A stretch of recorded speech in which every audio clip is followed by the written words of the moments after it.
Good morning, everybody. Welcome to the Capital Markets Day of Rheinmetall. I hope you enjoyed yesterday, not only the evening, but also the presentations. Today, we will walk through our technologies. Later, my colleague René Gansauge will give you an overview about the operations, and on the financial side, Klaus takes care. Then at the end of the presentations, I will give you an outlook about that, what we want to do. And during the lunch, I think we can go through and give you an overview about the vehicles and technology, if you're interested, what we have here inside this facility. So one thing which is very important for Rheinmetall is that we have dramatic spendings, and you know this exactly, especially on the German side. And the beauty at the moment is that Germany really wants to invest. We see it. We see all the negotiations, but it's not only Germany, it's whole Europe. Germany is the main driver. Germany has to be the main driver because Germany has the money. And the NATO target that we have, 3.5% or in total 5% spendings up to 2035, this is really reality on the German side. What you see is on the budget side what happens, and the German budget will grow up to 180 billion. A lot of that will be investments in materials, because for sure the personnel has to grow up, but at the end of the day, the personnel costs are not as high as the spendings are going north. There is a clear message from the German Chancellor, and the Chancellor says Germany wants, or has to become, the largest European fighting force. And it will be reality. I really trust in that because of all the investments programs that you see later, especially which is coming from Germany. And another point is that Germany is a lead nation now in Europe. A lead nation means that they really try to make a pooling. On the ammunition side, on the vehicle side, a pooling means that, for example, if we sign the Schakal, which is here also, that the vehicle that you can see, and the Germans said, okay, Netherlands should come and should join the club to have bigger contracts, to have a pooling, which is also very important. And Rheinmetall is expanding now into space, into air, into naval, and into the army. So we always were very strong on the army side, but this is a new message now because of the decision to step into N4L. If I speak about N4L, I speak about our company, but as you know, at the beginning, still closing is not done. So, but we believe that in Christmas time or latest in January, it will be done. So that we have an expansion across the whole portfolio, and you see some of the products that were here. Really, some of the products. Rheinmetall in between has 2,000 different products that we can give to defense forces. We will not speak about civilian business today, and the reason is very clear. We will take it from the top line. Klaus will give you an information about that. And from January on, it is not longer on the top line, our civilian business, and I think we are able to sell it in Q1 or Q2 next year. So in the circle is, we had 30 years of underspending. Rheinmetall is building up the capabilities, not only on the land domain, but also on other areas. What's the scenario now? The scenario, and that's very clear, the aggressor at the moment is coming from Russia. No doubt about it. And if I speak with the prime ministers of the eastern flank that we have, if you go to the Baltics, if you go to Poland, if you go to other areas, they said on the eastern part, we are really afraid about that. And they must be afraid because they see nearly daily attacks. Attacks from the Russian Navy, attacks from drones, which are coming up, and we have to prepare ourselves. And there is no doubt at the moment, absolutely no doubt, that especially the eastern flank countries are very, very convinced that they have to invest more, and Germany is part of them. It's not the same in Spain, and this is also very easy. If you see Europe, it's far away from the area where we have problems, and it's at the end of the day for sure also a political decision. But also Spain wants to grow up to 2% of the GDP to do something because they are part of the NATO, and this is a differentiator that we had 5 years ago. The NATO at the moment is driving. Mark Rutte is the driver at the moment to give the different countries really clear tasks, what they have to do. How many brigades they have to send into the NATO, what kind of equipment they need. That is very helpful for us because we know exactly how many vehicles they need. We know exactly how much ammunition they need, but in all other areas also, so we are very near to NATO. That's a differentiator to 5 years ago, where NATO nearly played no role. And NATO states in Europe playing a big role. 5 years ago, it was the United States of America. They were the driver. They drove everything. Now Europe wants to be a real partner of the United States of America. And we have a strong conflict in the Baltic Sea. You see not a lot into the newspapers about that, but if you speak with the German Navy, and the German Navy is the main protector of the Baltic Sea, they see every day attacks from Russians, from submarines, not really attacks to fight against frigates or whatever, but to have, let me say, a little bit of a Cold War in that area. And that is the reason that Germany will invest a lot into the Navy. The Navy investments, which are coming up over the next 10 years, is a level of more than 80 billion euro only for the Navy. It's everything in. It's submarines, it's frigates, it's corvettes, etc., etc. So we have a neighbor, and this neighbor is dangerous, and we have to prepare ourselves. A small overview about the budget. From the budget side, you see the German spending underpins the aspiration that we have, and it's going up to 180 billion, as I said before. And I really believe in that figures. If you speak at the moment with the politicians, if you speak with our finance minister, there is no discussion at the moment that we have to spend it in Germany. Absolutely no discussion.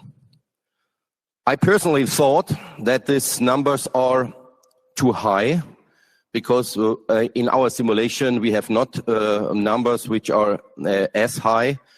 But if you combine that also with other European states, what they are spending, it's for sure growing up, and it's bigger.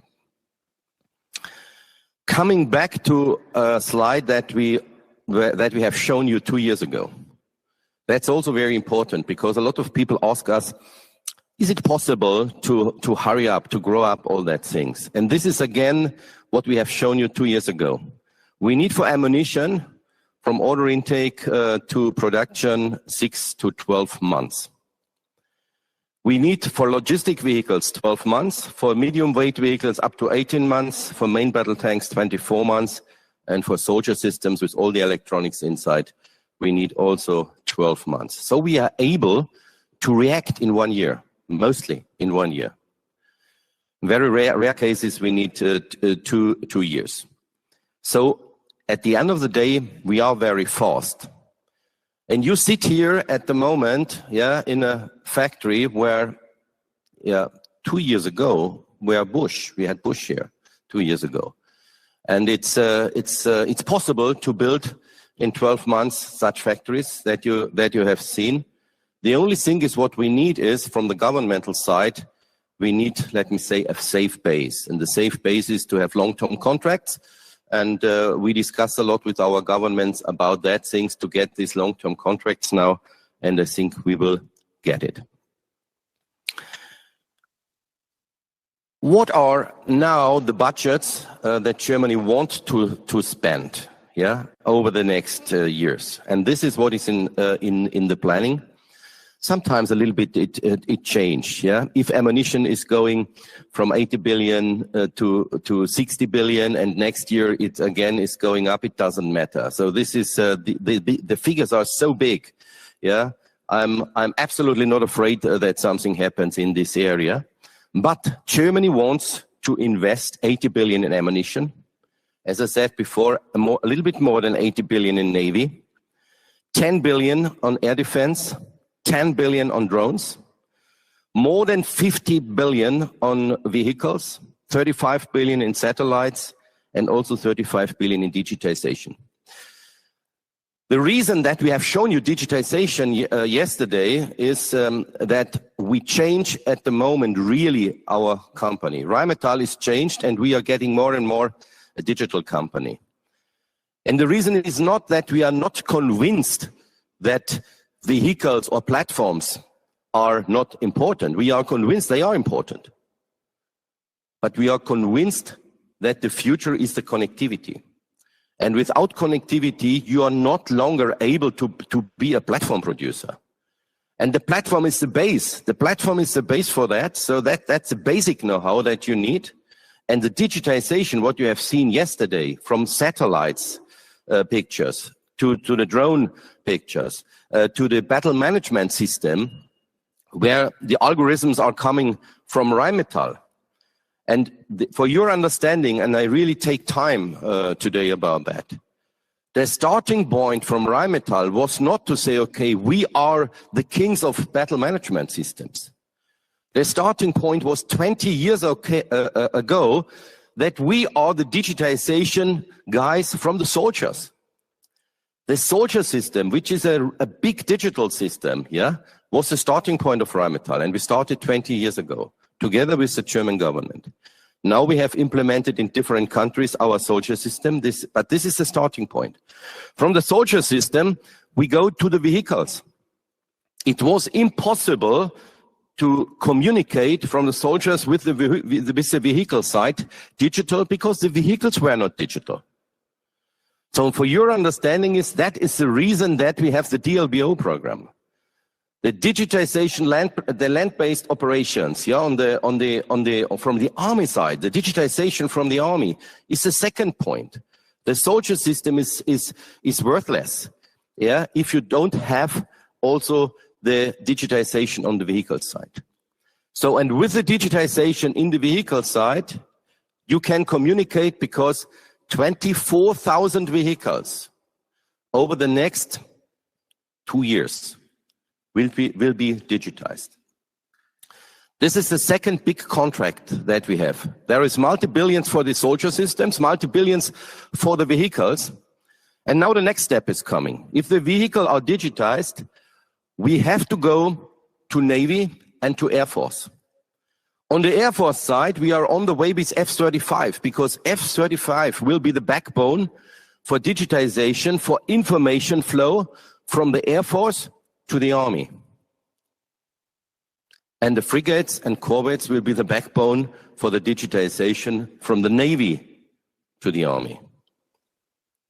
And that is the reason that we stepped into the F-35 business, because together with Lockheed and together with our digitization technology, we are able to be a good partner for the German Air Force, or for the German forces in total.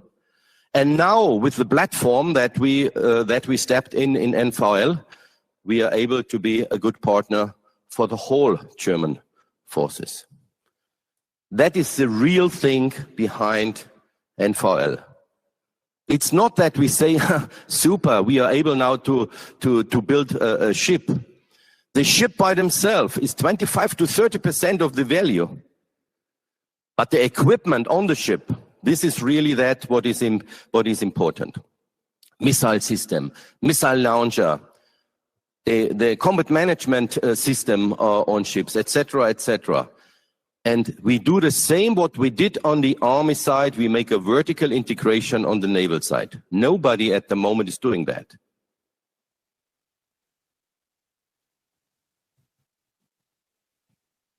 That's a big differentiator.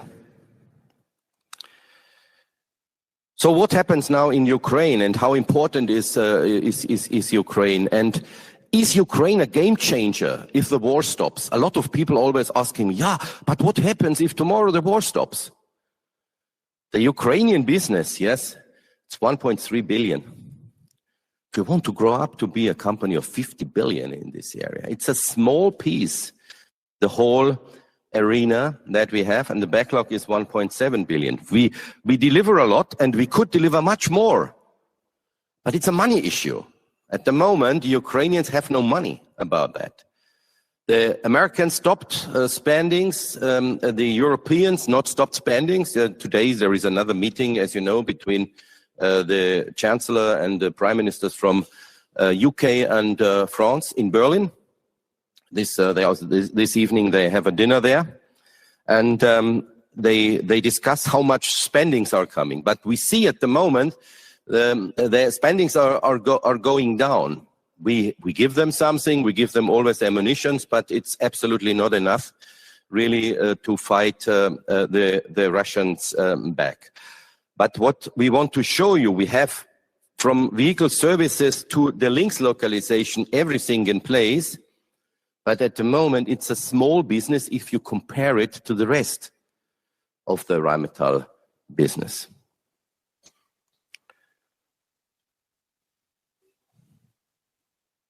What's the situation that we have at the moment?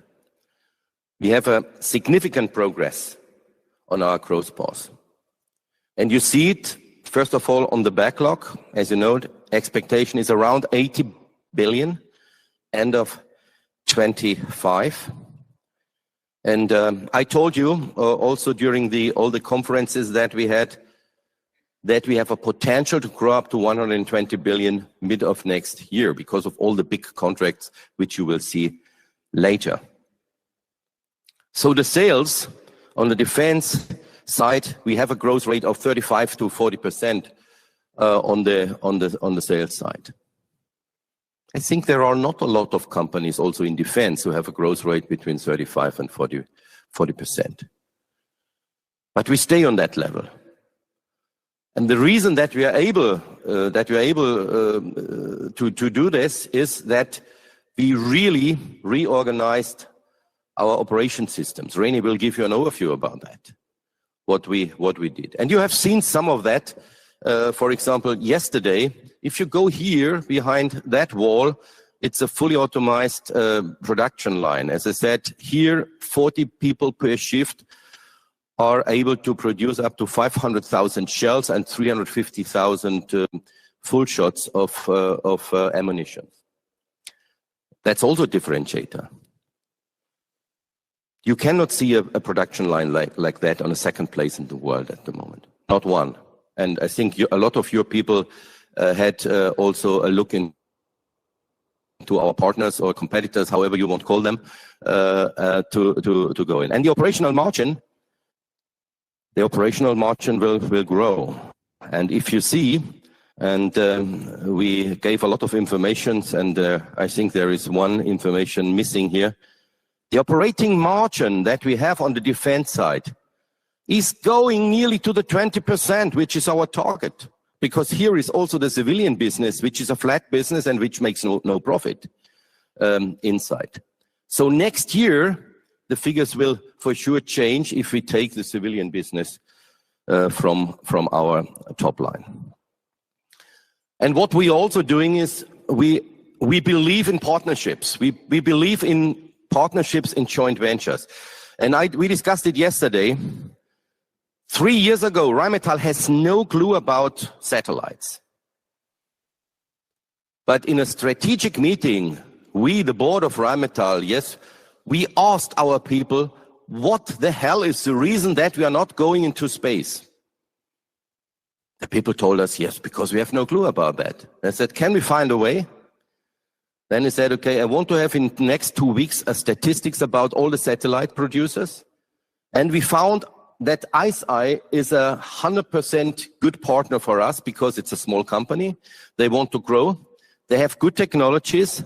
They have the best SAR technology at the moment in Europe, maybe worldwide in this area. So we contacted them. We made this joint venture. and the production start will be now in Q2 26 in Neuss. Maybe the next Capital Markets Day will be in Neuss, because then you see a production line which is similar to that, what you have here, but also on the electronic side, on the turret side. So with that joint ventures, with Auterion, where we bought shares now, yeah, last week or 2 weeks ago, we had, it's still not in the, I think we have to give the press release now out about that. We bought shares of that. Underil, a good partner. You have seen it yesterday. On the Underil side, we are we try to implement American technologies here to Europe, and we use everything, also on Lockheed, on joint venture base. We are the door opener. We open the door for US companies, for technology companies. We cooperate and we create a win-win situation. And the win-win situation is that we said, I want to have 60% of the profit. I have everything, let me say, on the top line, but you have 40% from the profitability from a market where you usually are not able to come in. And that is what the Americans love. The American President Trump loves that. They said, hey, you make America great if you do it in that way, because you open market for us in different areas.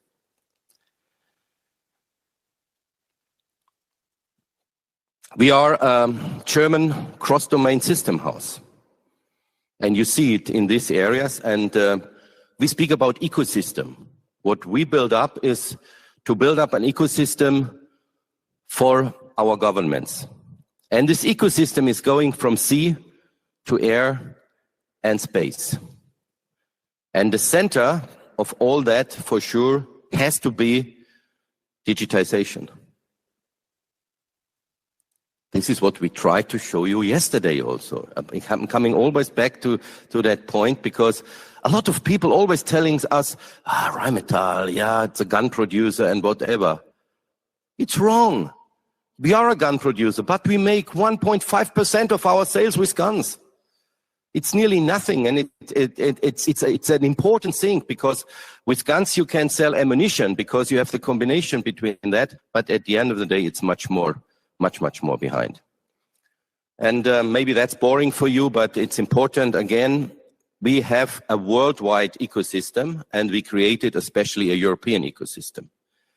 And if you see from Germany to Italy, from Italy to Great Britain, now Poland is one of our new partners, because they want to make the support vehicles together with us. And you know that Poland is a very hard market to conquer. But I think we are on a good way now also. And with nearly every European country, we have in every European country, we have nearly production lines. But with every European country, we cooperate. And we have contracts. And we get year by year contracts from more than 120 different nations in the world. So a very, very international business.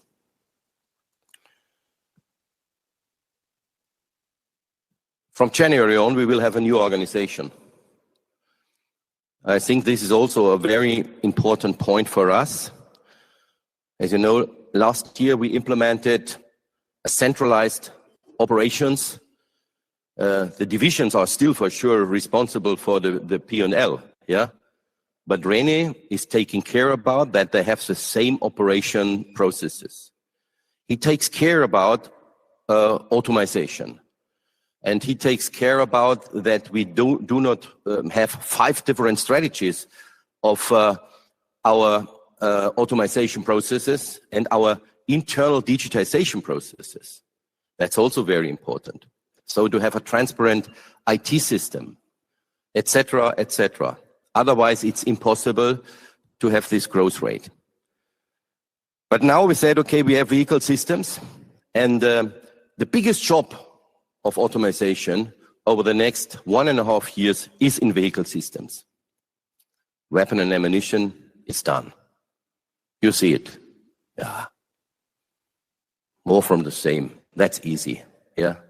You don't need experts about that to copy things what we have. But on the vehicle system side, that's much more complicated. Welding chassis, welding turrets automatically, to have some robots to implement stuff, cabling technologies, all that things. And René is on the way, together with his team, and for sure the divisions, to make it happen. We have a new division, Air Defense, so we make it transparent to you also how successful air defense is. We speak a lot about that things, but air defense was part of the electronic solutions side. Air defense and digital will be two different divisions, and that divisions will be transparent for you how successful they are. In digital side, we invest at the moment more, but the profitability of air defense you will see is from the beginning on very, very high.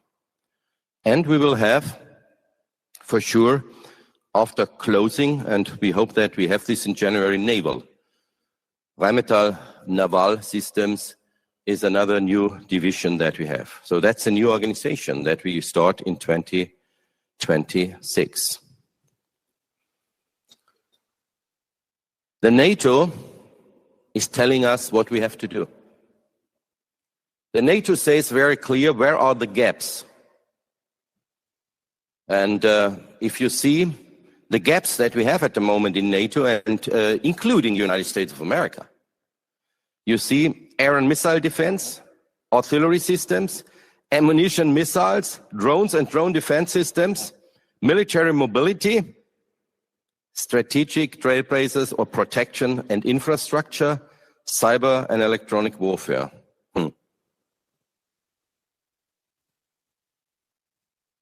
What is missing? The beauty is, if we got that from NATO, that we are in all areas and we have business in all areas. That was there. In some areas we are the number one in the world, and in some areas we want to grow in.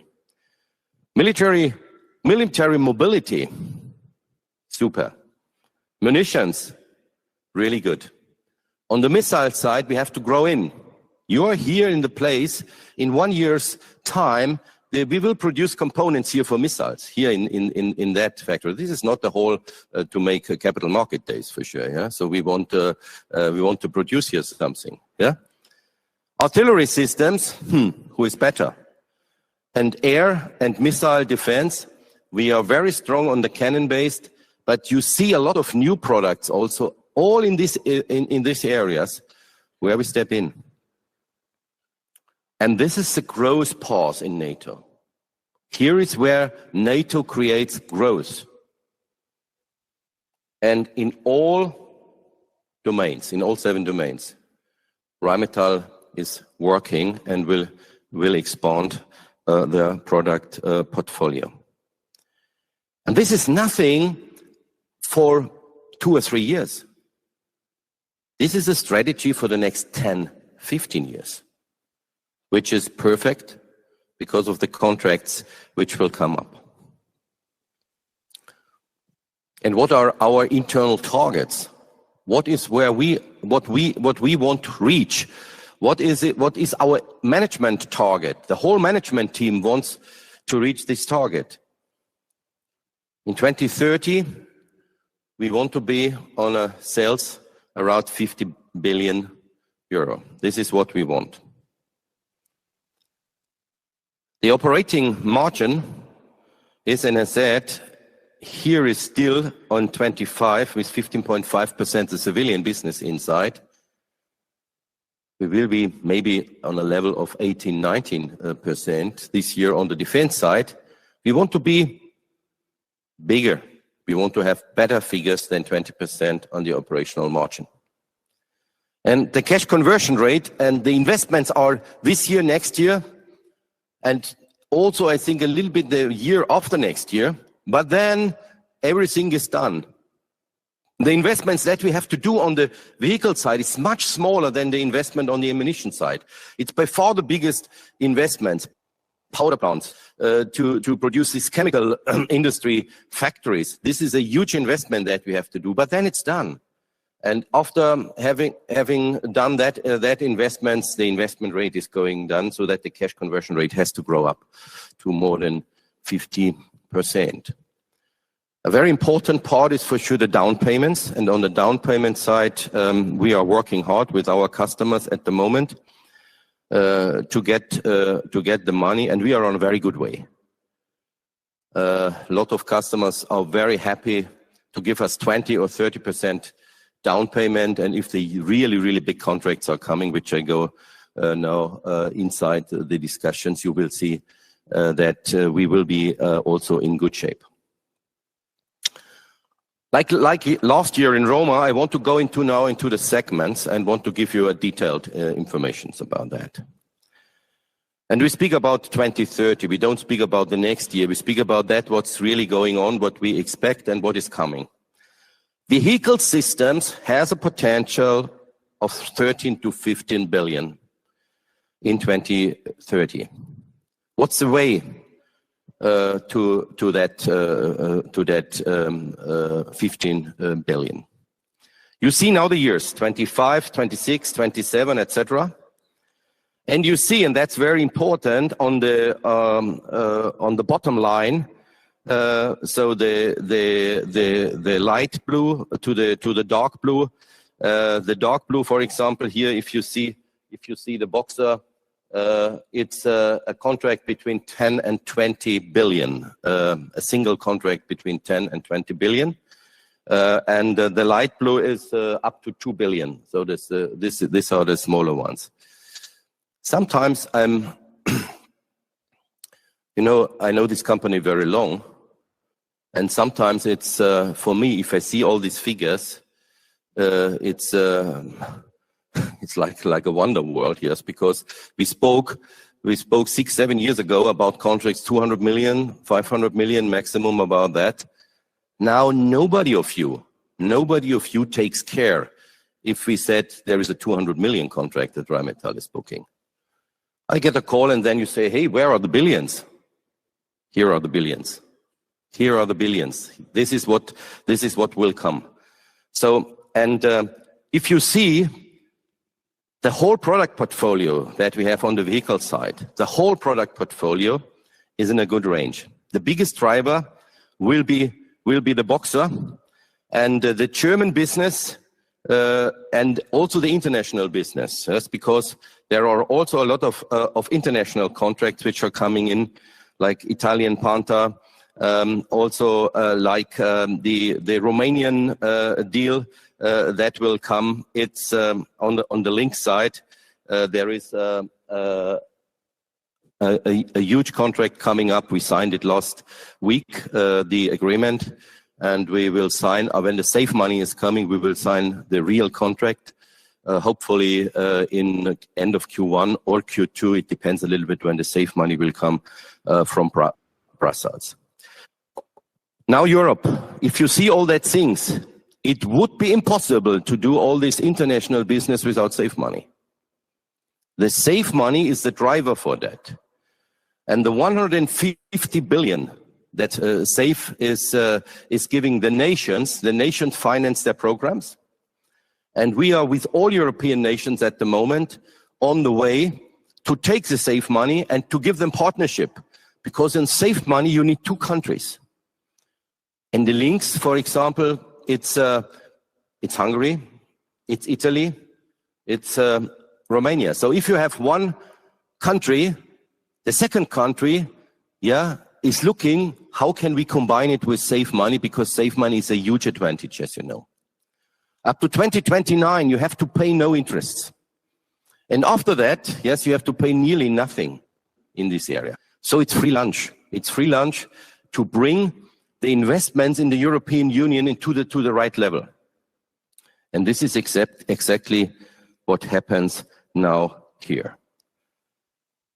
I don't go into the details, but you have a handout about that things. But what you can see is that, and this is important, the Rheinmetall nomination potential, the potential of order intakes is more than 65 billion. And that's very near. Yeah, it's not wishful thinking. It's real programs. It's programs where we are in negotiation, and that will come. So that is the reason that Germany is a driver, but internationally is a bigger driver in that area. It's not only Germany, especially up to 2030. After 2030, Germany, by the way, is a bigger driver because a lot of more contracts are coming after 2030. And the plan that Germany has at the moment is up to 29, then from 29 to 35, and then from 35 to 40.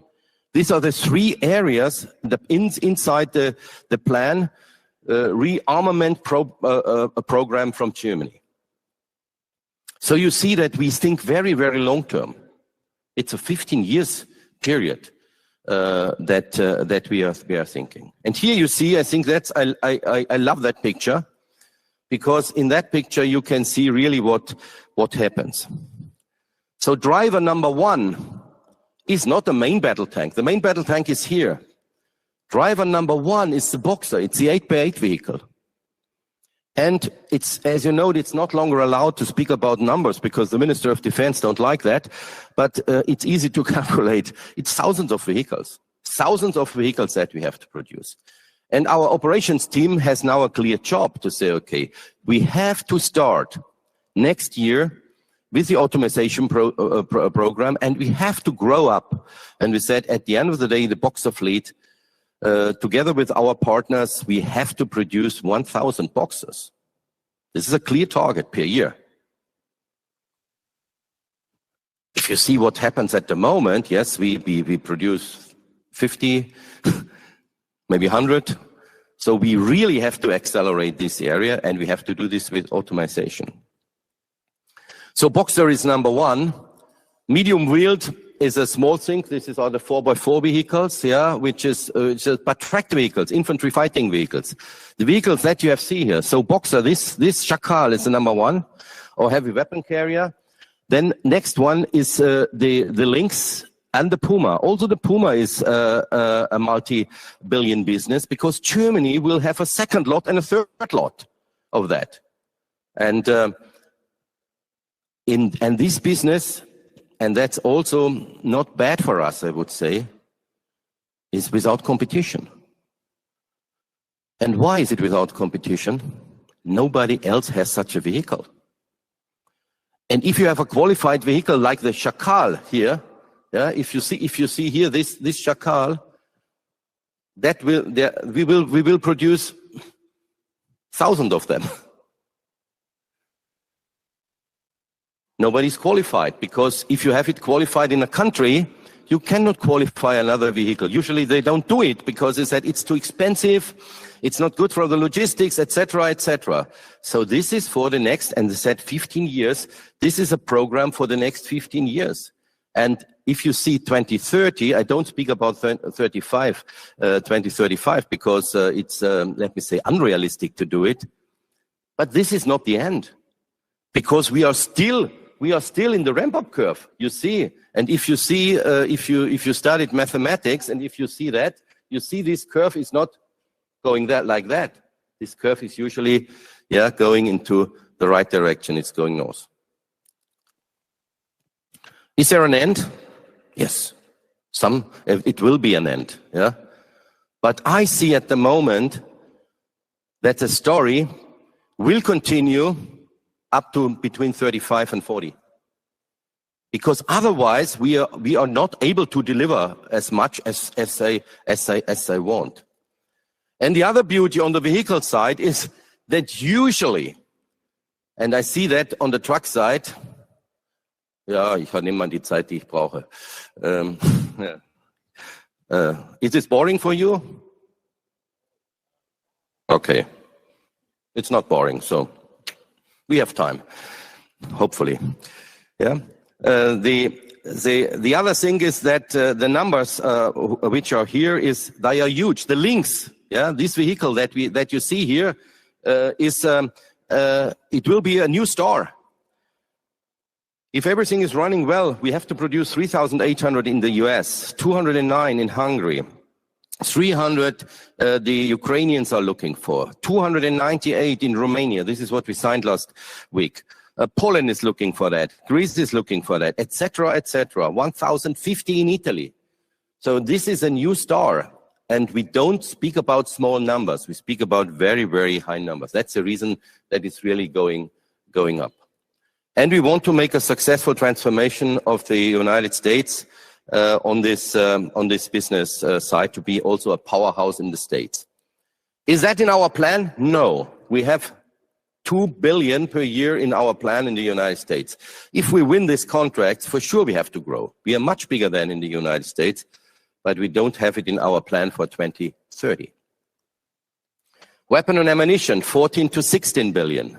I try to hurry up a little bit, otherwise Dirk is so nervous. Yeah, so this is in 2030 we have a sustainable demand from different countries in Europe, from everywhere. And what is the driver? And it's the same you can see later about in your documents. So we have good operational margins. We have a good growth rate, and the margin on the ammunition side will be really around 30%. We discussed several times the reason for that. And it's the vertical integration, and it's a leverage effect that we have. And here again, I like, as I said, these pictures are really impressive. Artillery will be the driver number one. But after artillery, on the rocket side will be number two, then medium caliber. And if you see, it's not so important. Tank ammunition is very small in comparison to the rest. 10 years ago, Rheinmetall was a tank ammunition producer. We changed everything also on the ammunition side. It's not that this is given. We were not a big artillery house years ago. Now we are. And these are the numbers. And nothing changed here. We want to grow up to 1.5 million rounds on the artillery side, which is the biggest driver, and 4 million rounds on the medium caliber side. The expansion in that is also very clear. So rockets is what you see here, nearby, 200 meters away. We build up that factory, and that factory will be the rocket motor production and the rocket assembly. It's part of Roman Köhne's business that he have to build up here, which has a huge potential, as you have seen. Air defense. On the air defense side, we have 3 to 4 billion. On the 3 to 4 billion side, again, and let's go to the real pictures. I think this is also a point which is not bad. Growth rate is 30 to 35%. You have seen the growth on the ammunition, it's the same. And we have still now in 25, 16 to 17% EBIT. Next year, you see it first. I think that we are able to reach next year nearly 20% EBIT ROS. And especially the drone attacks that we see is the driver for the business that we have.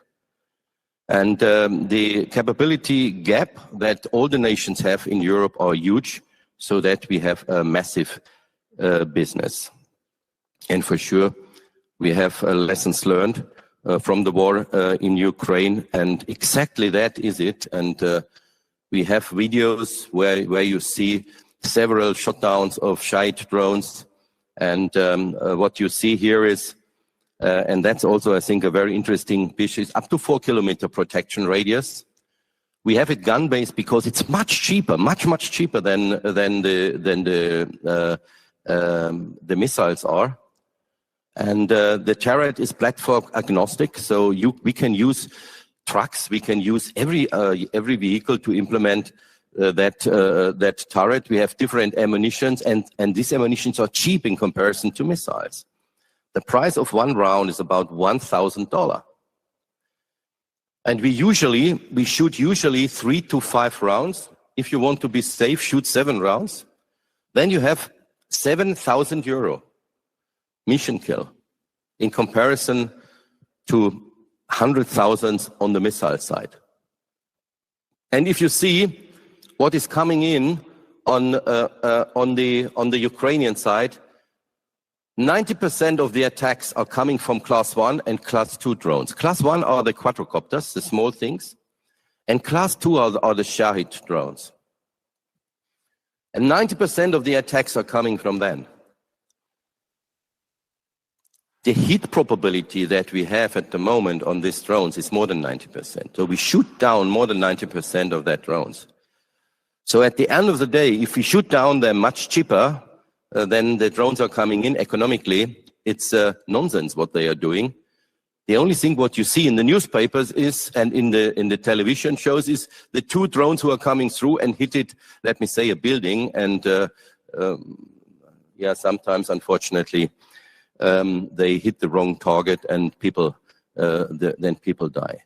But the ballistic missiles, yeah, and all the other things which is there are, and the cruise missiles, it's very rare. It's very small numbers, and the reason is price. Price is too high.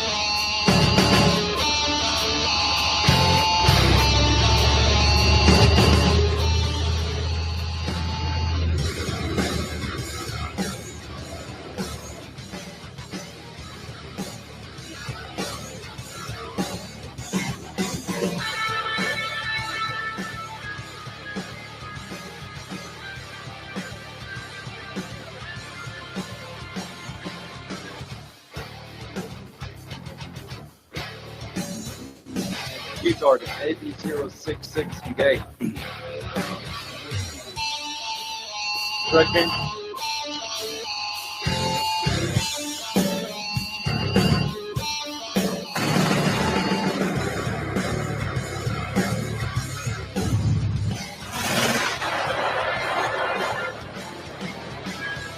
Target destroyed.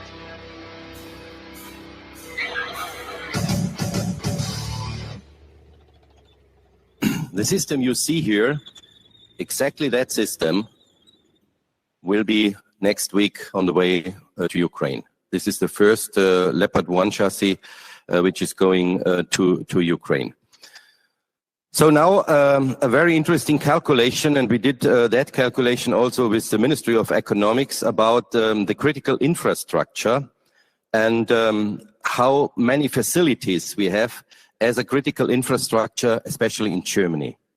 The definition is we have nearly 2,000 critical infrastructure facilities.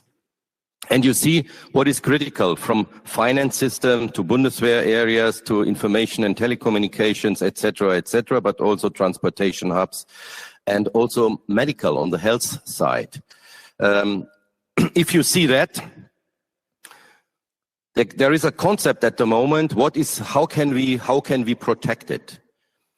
Critical infrastructure, because we have a range of 4 × 4 kilometers to protect. Usually you protect with 2 Sky Rangers an area with critical infrastructures which has, with what is easy, 8 kilometers or 16 kilometers, because it's 4 and 4 in both directions. And then you need a second one, so you can cover a small city with that stuff. Maybe you need a little bit more. So what we have a concept with the Sky Spotter, and this is an acoustic system and a radar system. You detect all the drones who are coming in. By the way, the Sky Spotter, the acoustic system, is the biggest system at the moment in Ukraine also. On the borderline, on every house, yeah, they have noise detectors, and these noise detectors show if drones are coming and detect them. And then you have Sky Rangers and Sky Next systems, so a mobile system and a stational system on the Sky Next side. These systems, 4 of that systems, which have 4 guns, are in the Ukraine at the moment to protect the power plants in the western border in Ukraine. And we calculated, so the cost of drone protection of all the critical infrastructures would be a cost of 81 billion. It's only a calculation. Yeah, it's not that we said, okay, what is possible? If it's a calculation, you can implement drones, you can implement other things, but this calculation has to be done and will be done also with the ministry. The second point is, a lot of people speak about the drone wall to protect the border. And if you have an area of 100 kilometers that you want to protect, here, this is 100 kilometers. This is a cost of securing 100 kilometers is 1.9 billion. In comparison, if the missiles are coming in and destroying infrastructure, it's nothing. So this is a concept at the moment where we speak with the government. This is not only defense. This is Ministry of Economics. This is a lot of other ministries. And this is also for other countries. So it's the first time that we said to secure the German eastern border, the eastern flank of Germany of 1,286 kilometers will have a price of nearly 24 billion euro. Then you are very safe. I think it's an interesting calculation, what infrastructure at the end of the day brings. Digitization, 8 to 10 billion. I try to hurry up a little bit. Again, you see the different points where we are in. Simulation sensors like Leopard upgrade, simulation sensors like the F-35, IDSat, DLBO, satellites, so a wide bunch of digital components that we are producing. And that is part of the ecosystem that we have. Together with that, we are able to grow up to 8 to 10 billion. At the moment, we are still on a level of, because of the investments of 15%.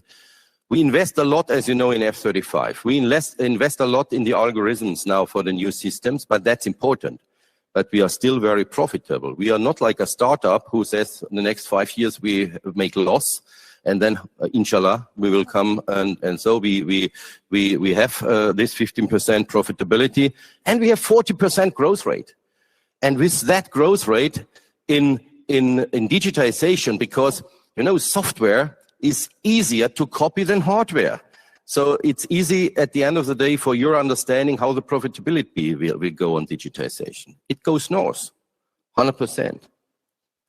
So we want to make nearly 20%, and I think maybe that's conservative about that things. If more software is inside, we can be a little bit also a software house.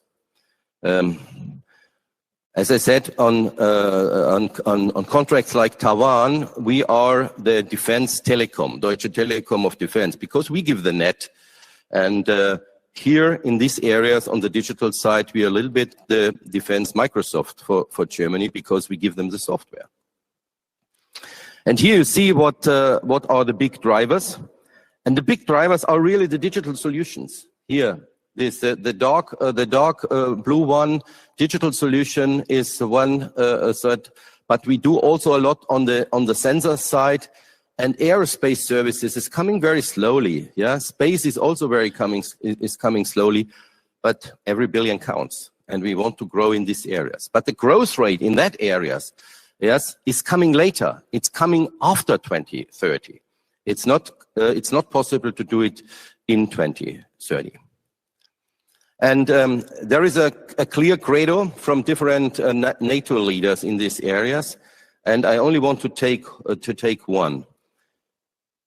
Double the firepower within 3 years and triple it by end of the decade. And to do this, it's not only to have warheads. You need warheads. Without warheads, you have no firepower. But it's only possible with digitization, what you have seen yesterday. Otherwise, you don't bring it into the target. Otherwise, you miss the target. Otherwise, you cannot find the target, and this is exactly what we have to do. So, and this is now, in a nutshell, what really happens. As I said, vehicle systems 13 to 15, weapon and ammunition 14 to 16, 3 to 4 air defense, 8 to 10 digitization, 5 is naval, on the naval side. Later I come more also to the naval side. And then for sure, we have a target to say, okay, we want to make M&A. We are able to invest about 1 billion to 2 billion per year in M&A in that area. That's the way forward. That's the way of Rheinmetall. Any questions? If not, yeah, Rob.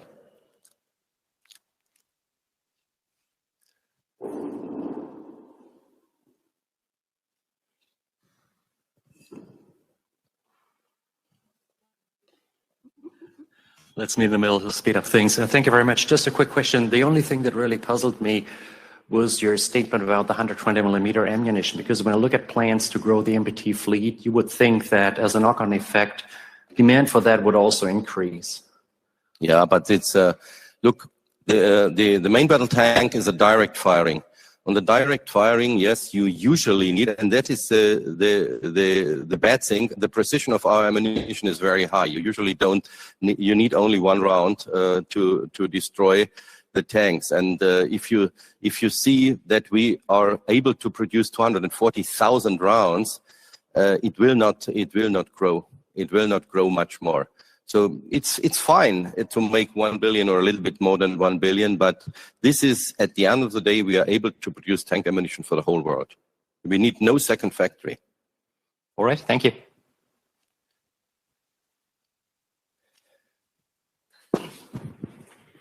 Thank you for the presentation, Alessandro Pozzi, Mediobanca.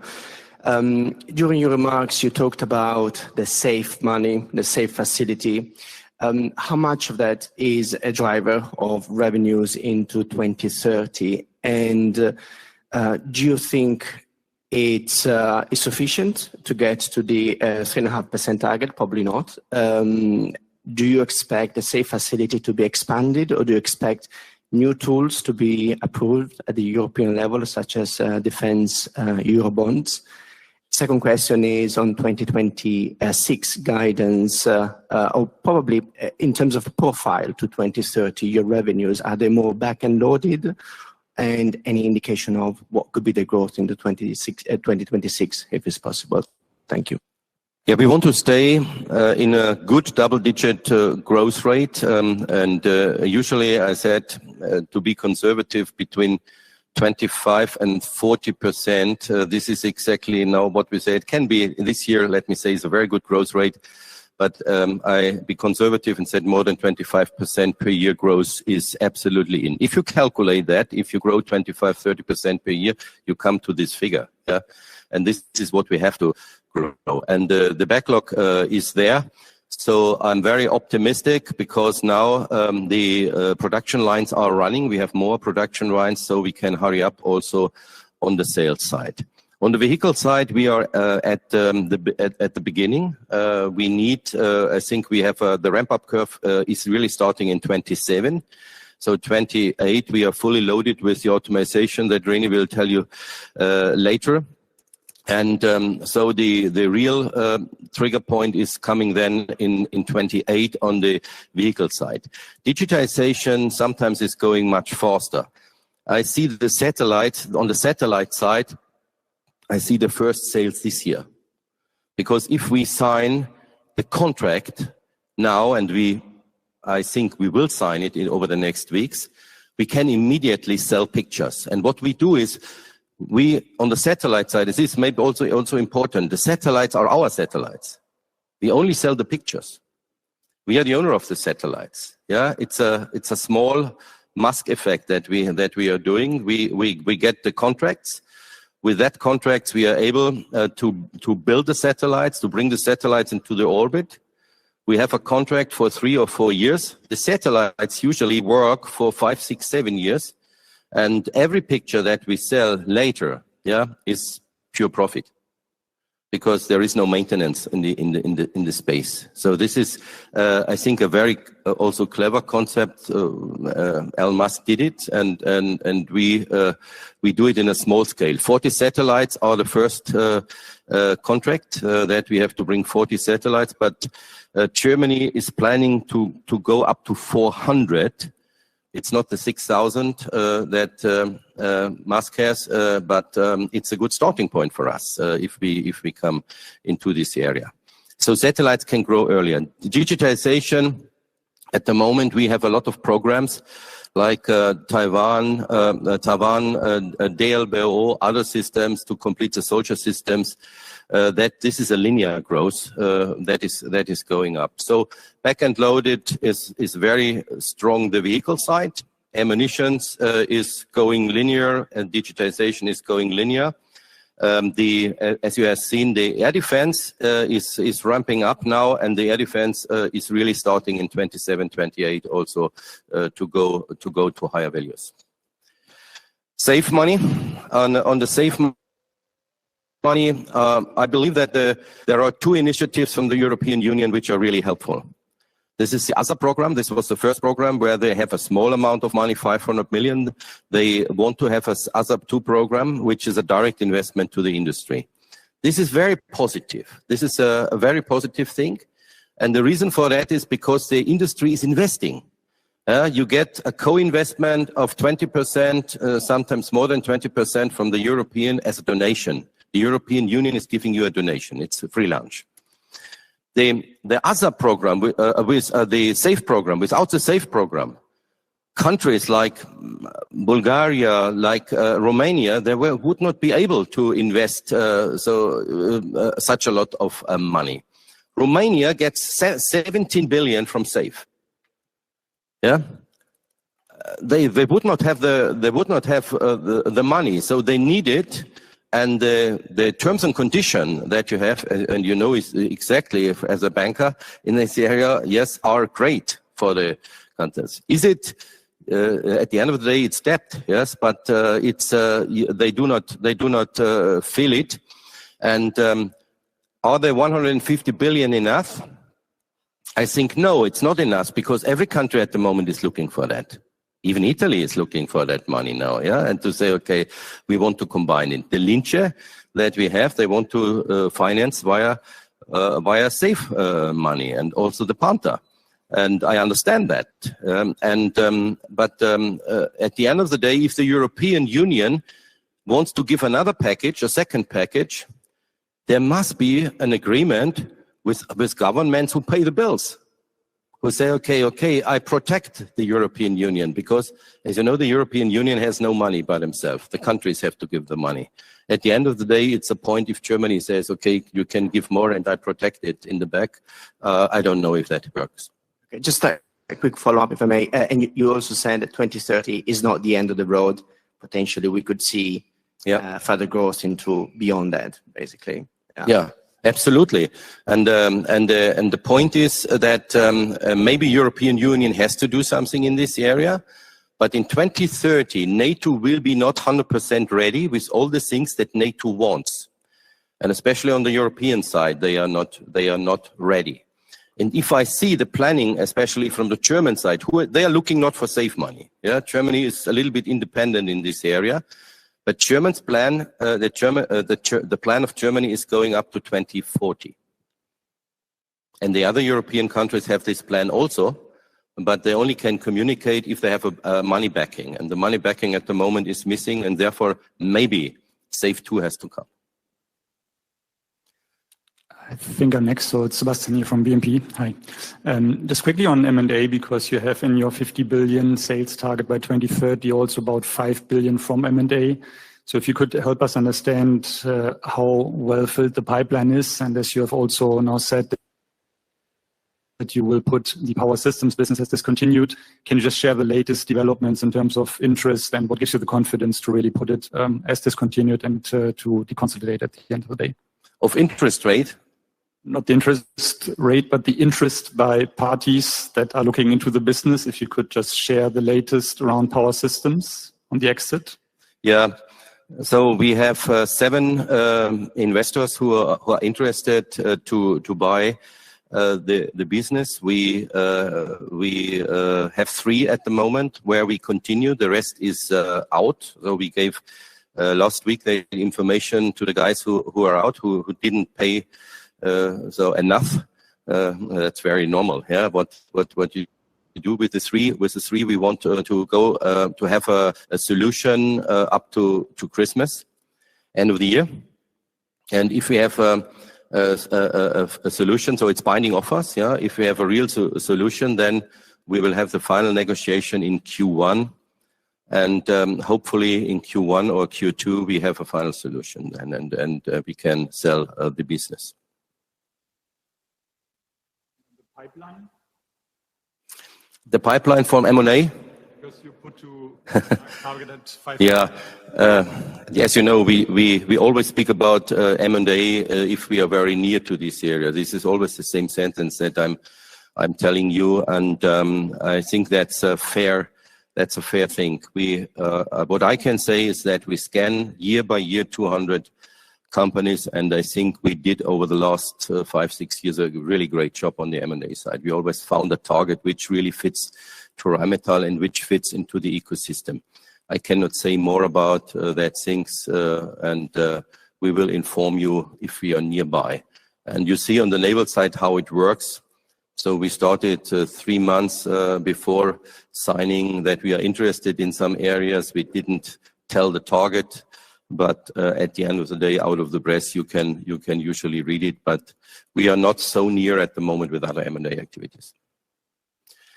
So thank you very much, because I have a second point and a second slot, and now I think René takes over and gives you an overview about all the operations. Thank you. Wir haben später noch mal.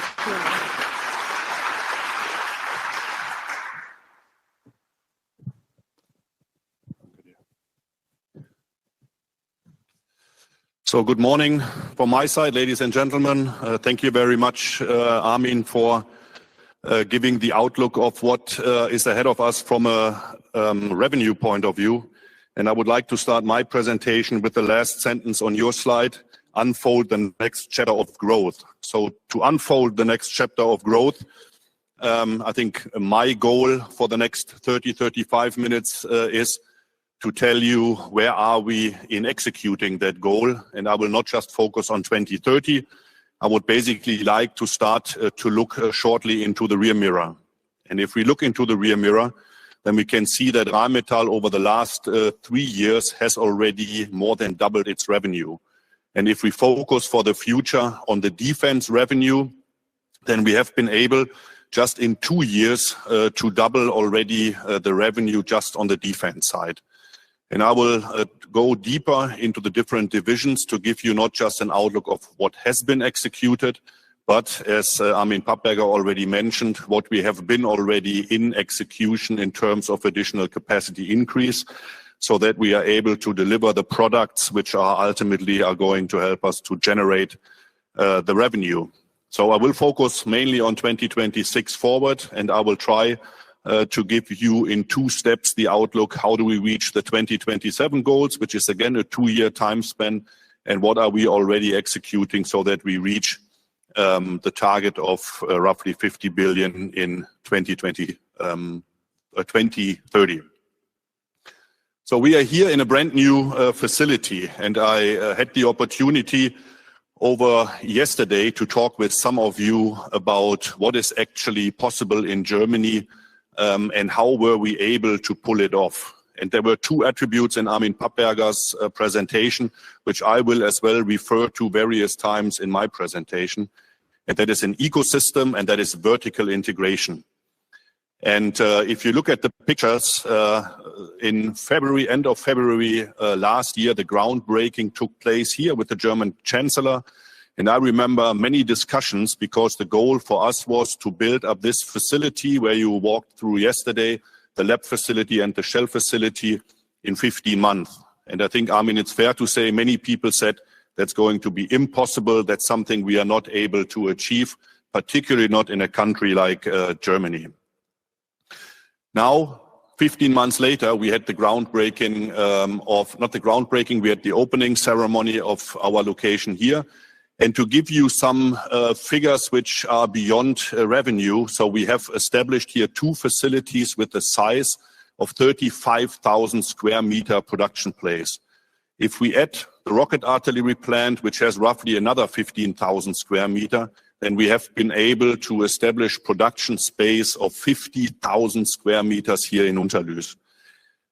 I think we can be proud that this is the most modern and largest artillery plant in the world. And we went a complete different route than what we have in other locations, because you know that we produce already artillery in Spain, we produce artillery already in our location in South Africa. We decided here that we want to use the sheer size of the facility to follow different processes and different concepts. So automation right from the beginning, particularly driven by the higher labor costs we have in Germany compared to South Africa, was the overall goal. And I'm glad that you had yesterday the possibility to walk through the facility and see that we have been in the process of executing this all. We are ramping up the production. And for next year, we are already expecting a substantial impact on our bottom line and top line by the revenue we produce here out of this facility.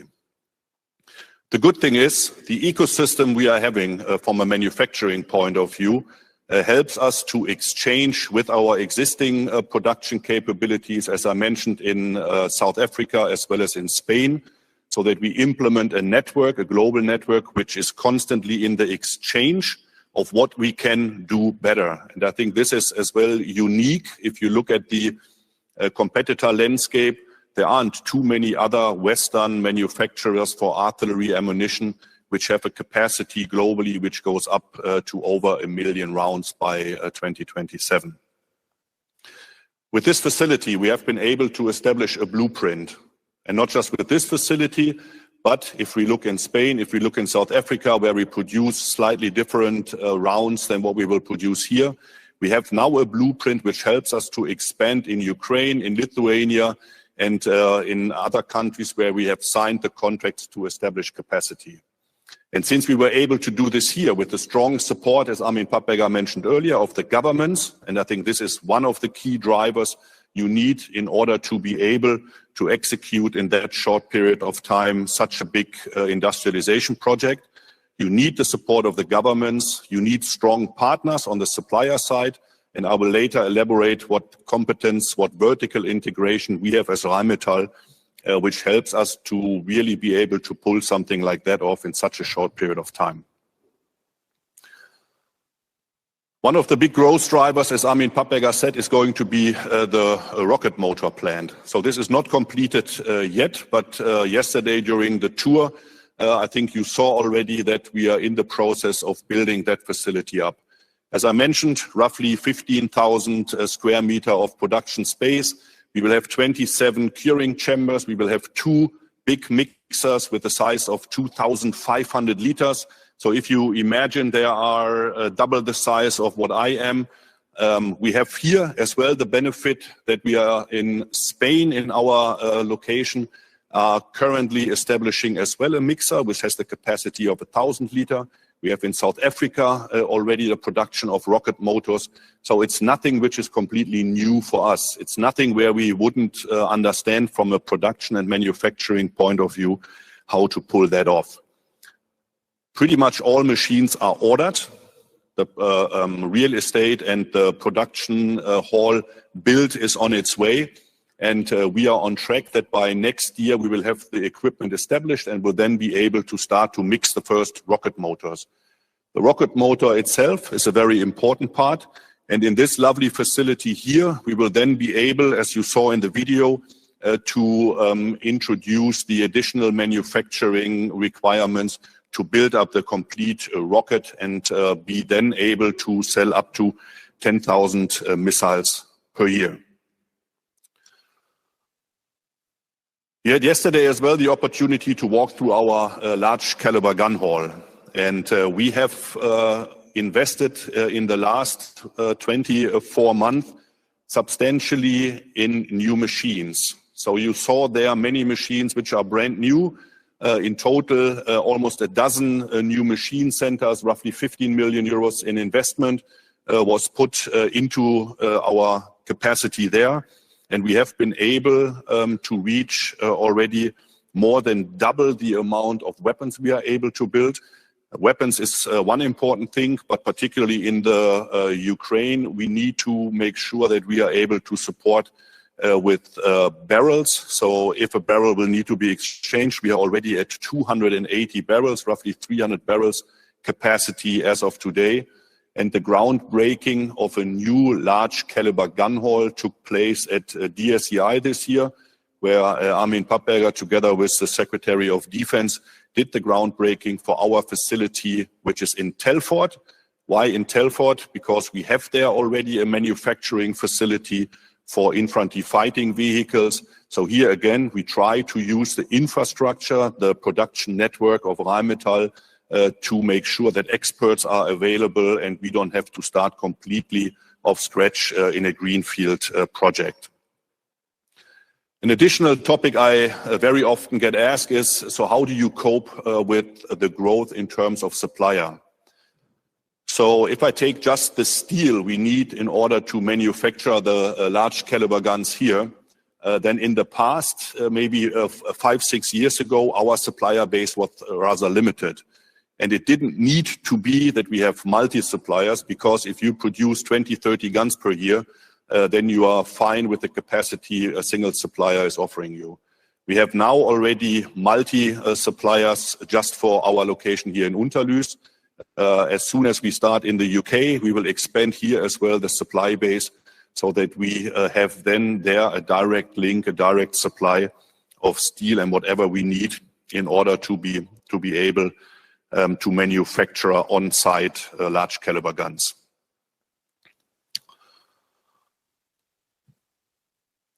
The big driver of future growth are the infantry fighting vehicles. So Armin mentioned that, the 30, the 35 millimeter guns, but as well when we go into the Eurofighter, 27 millimeter guns, and even for the Marder, the 20 millimeter guns. This is something where we see a huge demand to make sure that we are not just producing the vehicles, but that we are able to equip these vehicles with the respective guns and the ammunition. Same as the large caliber, we have started already, and I think that's as well an important message to pass on. We started to invest even before we had contracts. In many areas, we went ahead. We said we are going to invest in capacity because we believe that the customer is going to take the capacity from us. And we started in 2022, and by today, we have already a capacity on the barrel side, which is more than double what we had 2 years ago. And we have just kicked off further expansion program into our center in Oberndorf to come up to close to 1,000 barrels, which we are able to produce that per year. Essentially, if you take a 30 millimeter gun, if you take a 35 millimeter gun, which you saw yesterday on the Sky Ranger, we have here again a network where we make sure that the different production locations are exchanging processes, that we continuously try to improve, reduce cycle times, put automation in.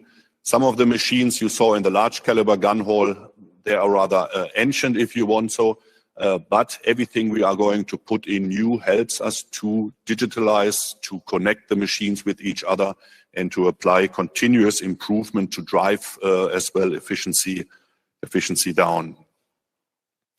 So all the guns, all the ammunition I've shown you at the end are not really worth too much if you do not have the propellant to make sure that you are able to shoot, for example, the artillery round 30, 40 or even more kilometers. And we kicked off as well in 2022, 2023, our first capacity increase project. It was called Kappa 25 Plus. And we have been able in our locations in Bavaria, Switzerland, in South Africa, as well as in Spain. So here again, the ecosystem of propellant and combustible cartridge cases. And we have established an additional capacity of 2,000 tons. So we have now a capacity of 7,500 tons. We have just released an investment project to boost at these locations the capacity even further, to de-bottleneck, so that by year end of 27, we have already 12,000 tons of capacity. Vertical integration, if I take again that topic, we not just went ahead and increased the capacity in our locations, we did as well execute strategic acquisitions. And the company Hagedorn, which on the defense side might have not been a very prominent one, the company Hagedorn helps us to increase our nitrocellulose production significantly. Up till now, they have produced civil grade nitrocellulose, so we know what to do in order to bring it up to a military grade. And that military-grade nitrocellulose is going to be available for us by next year and helps us to eliminate a significant debottleneck.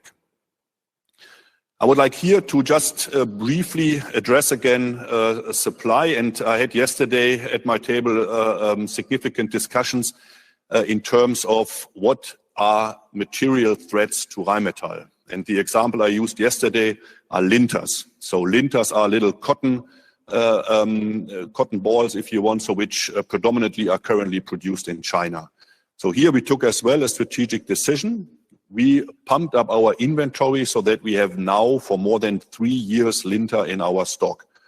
On top of it, we went ahead from the development side and tried to find an alternative so that we are not just depending on cotton linters, but that we are going now as well to qualify wood linters. We are going with different countries who are producing cotton so that we are actively managing that potential risk to boost up inventory, and on top of it then find technical alternatives.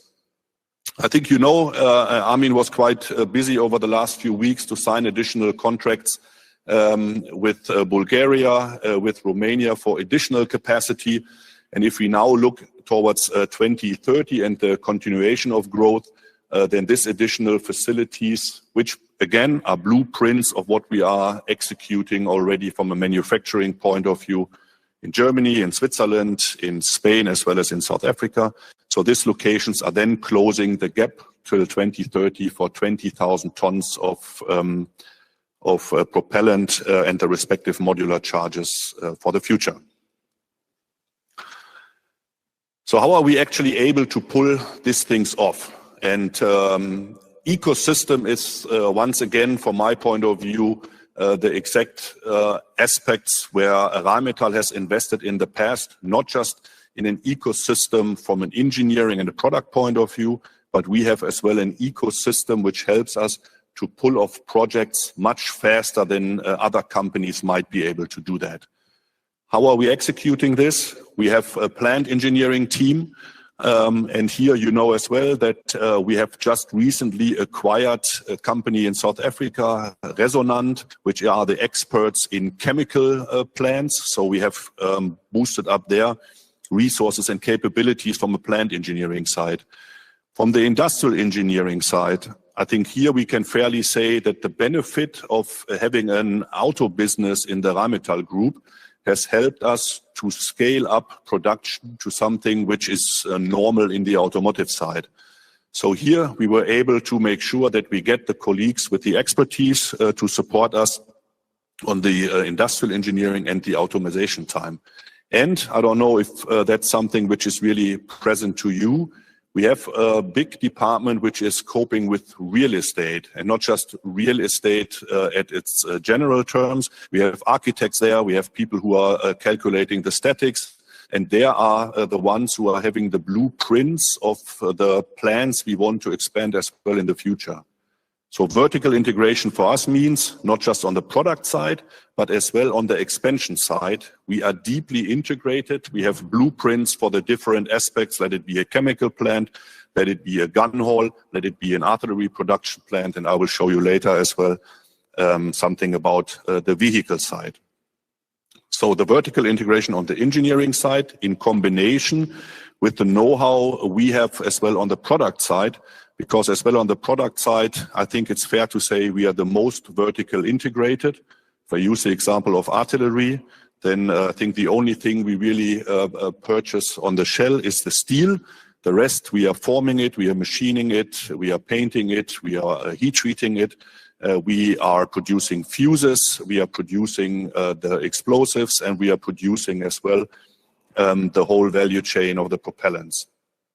So the understanding of the product in combination with the vertical integration, plus governments giving us permissions, helps us to be able to pull such projects off, like you just know it, let's say, out of China. And we have proven that we are able to execute that and feel therefore confident that we will be able to execute that as well with the projects just acquired.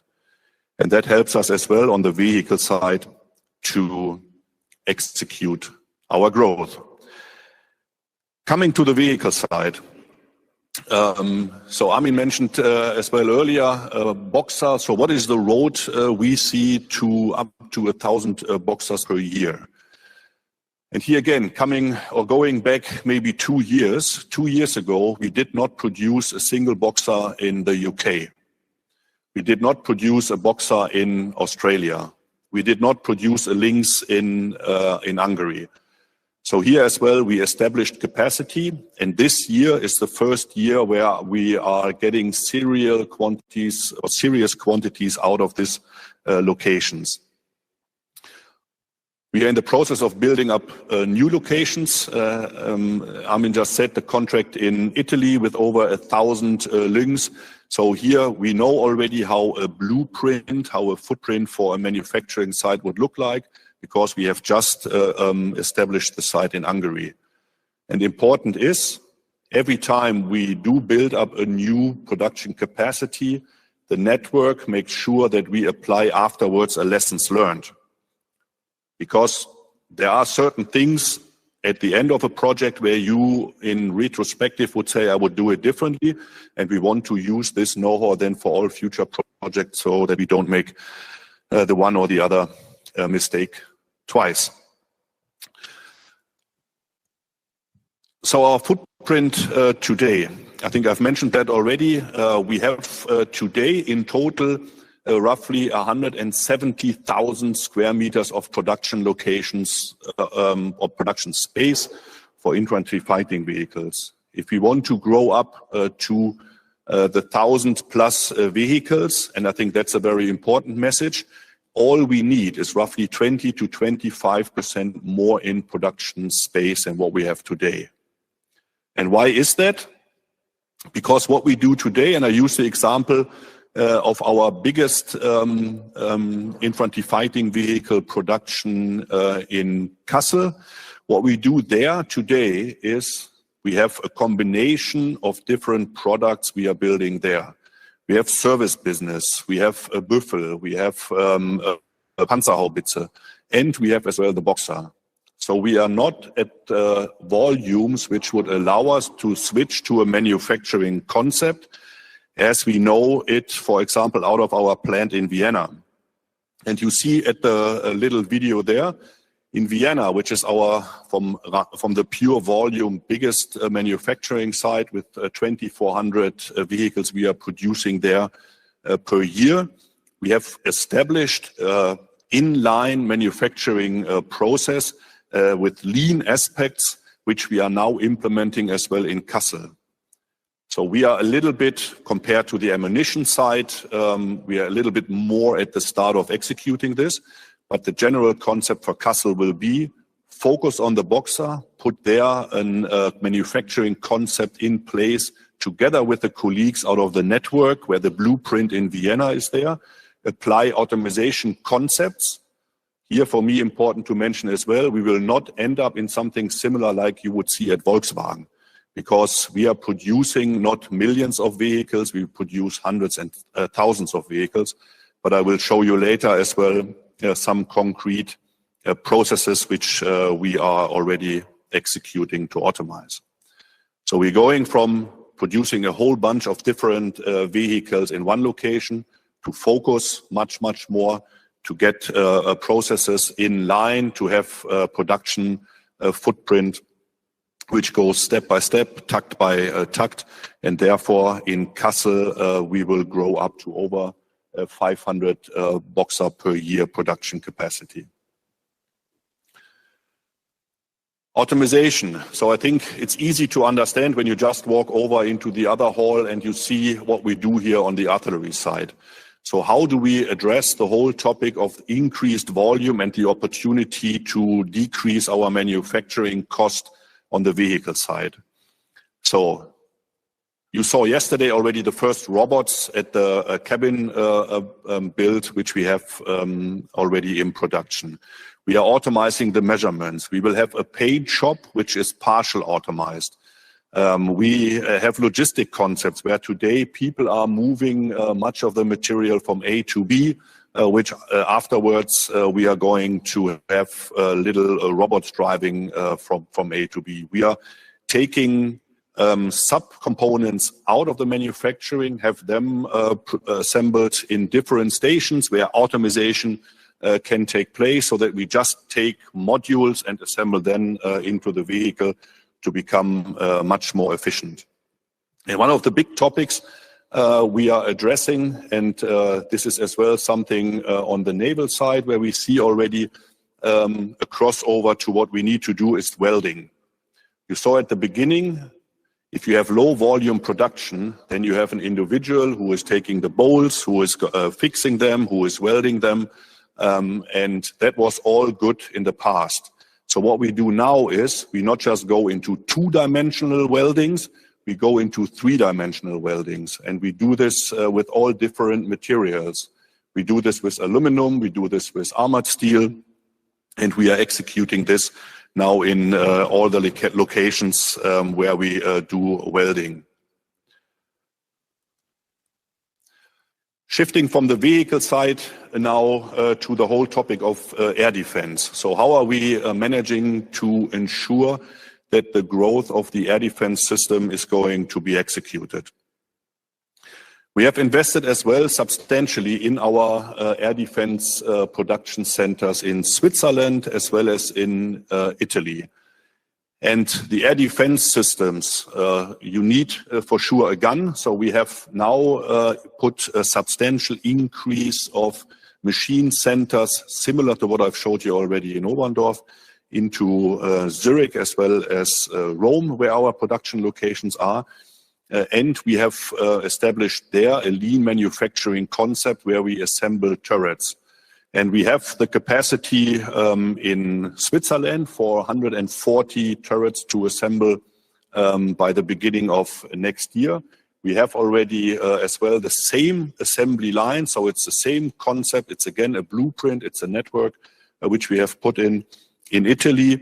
And as Armin mentioned earlier, we are in the process in our today civil plant in Neuss to put there as well, again, a blueprint, the exact same processes for air defense turret production into Germany, so that we come up by 2027 already to have a capacity of over 400 units per year. How long would it take if we want to increase the capacity here? We would need additional machining capacity, which we could. And today, it's not that many machining companies are fully utilized, which we could get partially as well externally. And the assembly and the manufacturing process is something where we will be able to establish additional capacity in a time horizon of 6 to 9 months. So I think the air defense, the turret production itself is a perfect example of how quick we can be able to establish capacity here. Going into Italy, going into Germany, here again, from a supplier point of view, we are talking all of a sudden about volumes which are much, much higher than what we ever had. So we are diversifying our supply base. We are categorizing our suppliers into A, B, and C suppliers based on technical criticality. Some of the very critical stuff we are doing basically as well in-house. So here again, vertical integration rather high. And that is the strategy we are executing to ensure that we will not struggle with the ramp up on the supplier side. So we saw yesterday the demonstration of the radar as well of the Hero. So both of these products you see here on the slide. We have already a production line in Italy ready. But if I look again at the vertical integration of a radar, Rheinmetall knows how to produce explosive. We know how to produce a warhead. So we have that already in-house. We know how to produce electric motors because we have already a plant which is producing over 10 million electrical motors per year. We have the capability to design and to manufacture a flight vehicle like you have seen here already in our location in Italy. Capacity today, as you can see there, over or almost 40 per day. Again, if we want to increase that, we will be able to do that again in a time span of 6 to 9 months by copying what we do in Italy, using the blueprint, using the vertical integration to execute that in different locations. So I've mentioned already quite a lot about the resilience of our supply chain. The growth clearly allows us now to diversify much more than we were able to do that 5-6 years ago. And the interest of the supply base to work together with Rheinmetall to participate in the growth is huge. We get a lot of interest. We get as well a lot of interest from companies who were in the past working in the automotive industry. So we are, if you want, so benefiting from the downturn there. These companies are in general used to produce mass production. They understand quality systems much different than it was maybe common in the defense industries. And that helps us to have a resilient and a strong supply base. And it helps us as well to be competitive in terms of pricing, because it's always much more fun to have alternatives when you go out and negotiate prices than to just depend on a single source. So the question I got asked the most, particularly after Armin Papperger is presenting the numbers, the revenue numbers, and that was yesterday as well, the discussion.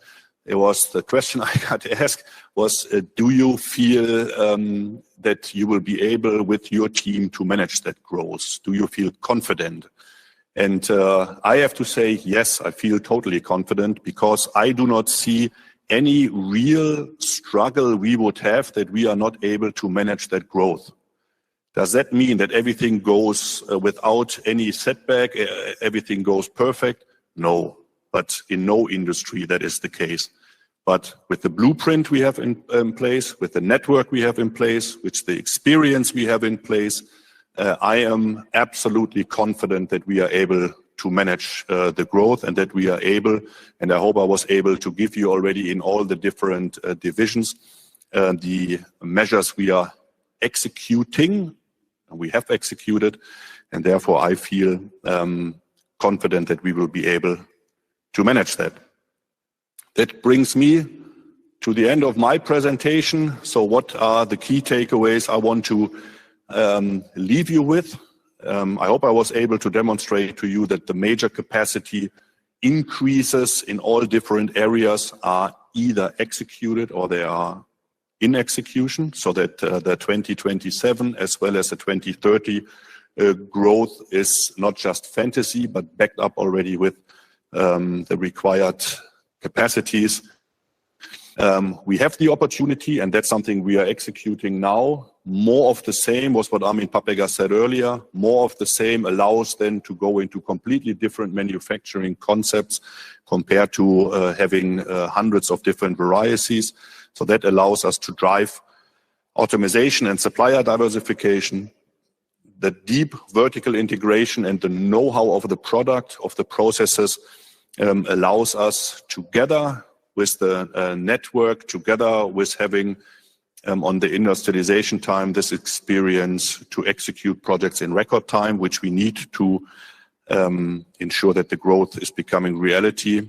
And we are as well executing on our risk product diversification, which ultimately then, with the right supply base, ensures that the growth becomes reality. So that brings me to the end of my presentation. Thank you very much.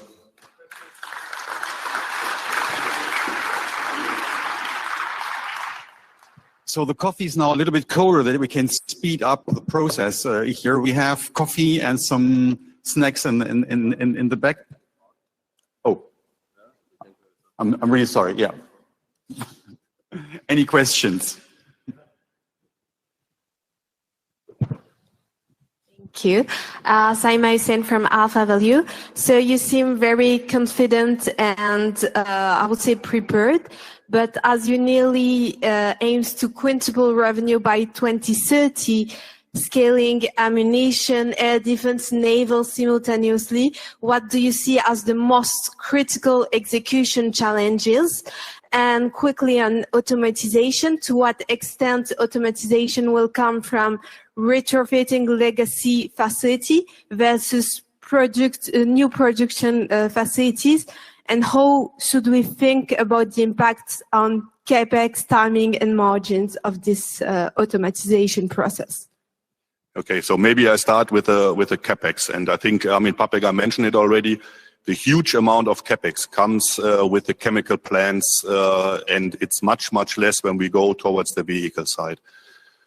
Legacy, you saw yesterday that we are able to mix legacy equipment with brand new equipment, because when you walk through the large caliber gun hall, then we still have a lot of equipment which might be 10, 15, or even 20 years old, but it still does the job. So we're not just going ahead then and we are trying to scrap it.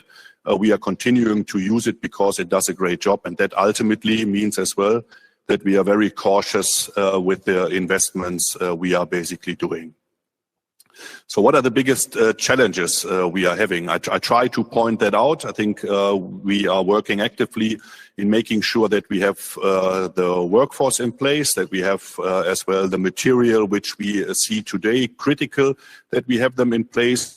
We did acquisitions, so the capabilities are going to be something which are available to us. So Resonant is one of the example. Hagedorn with the nitrocellulose is another one. So therefore, I think we have many things addressed, and we will see if there are any other challenges are going to thrown at us in the upcoming years. But that's how we are addressing all these things. Christoph Laskawi from Deutsche Bank. One question just on, you elaborated on finding alternatives to linters. You highlighted rare earth as well, working to find alternatives or even exclude them from the products. At what point can you be 100% European product?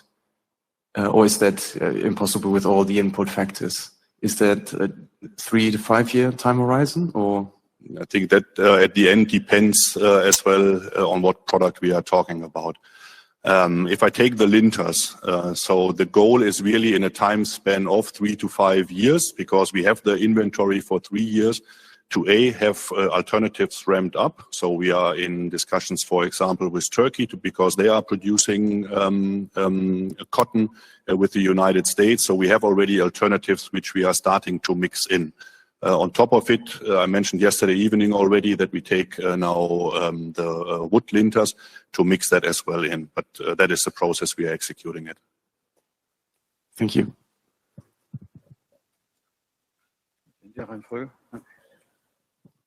Thanks. Mike Raab, Capital Chauvreux.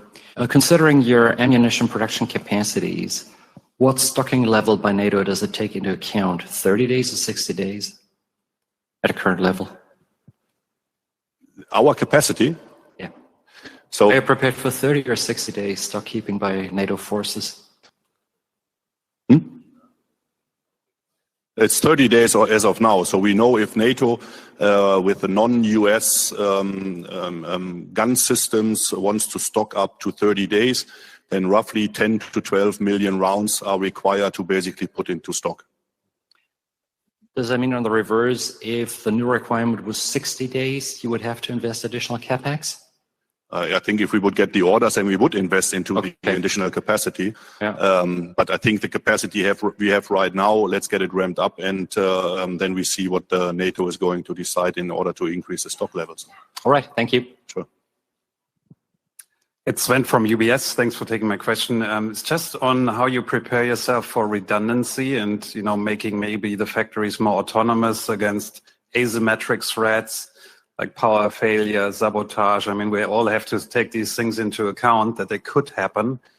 Do you plan to make the plants more autonomous? Because I think here you're connected to the power grid, the usual power grid. I mean, do you plan this also for the coming years? Yes, for sure. We are very thoroughly assessing what threats would have an impact on our production locations. And then we prepare accordingly to backup solutions or for backup solutions. But that's nothing we would share in public, because then we would have to immediately think about the next backup solution. But that's something we do location by location. Yeah. Okay. Thank you.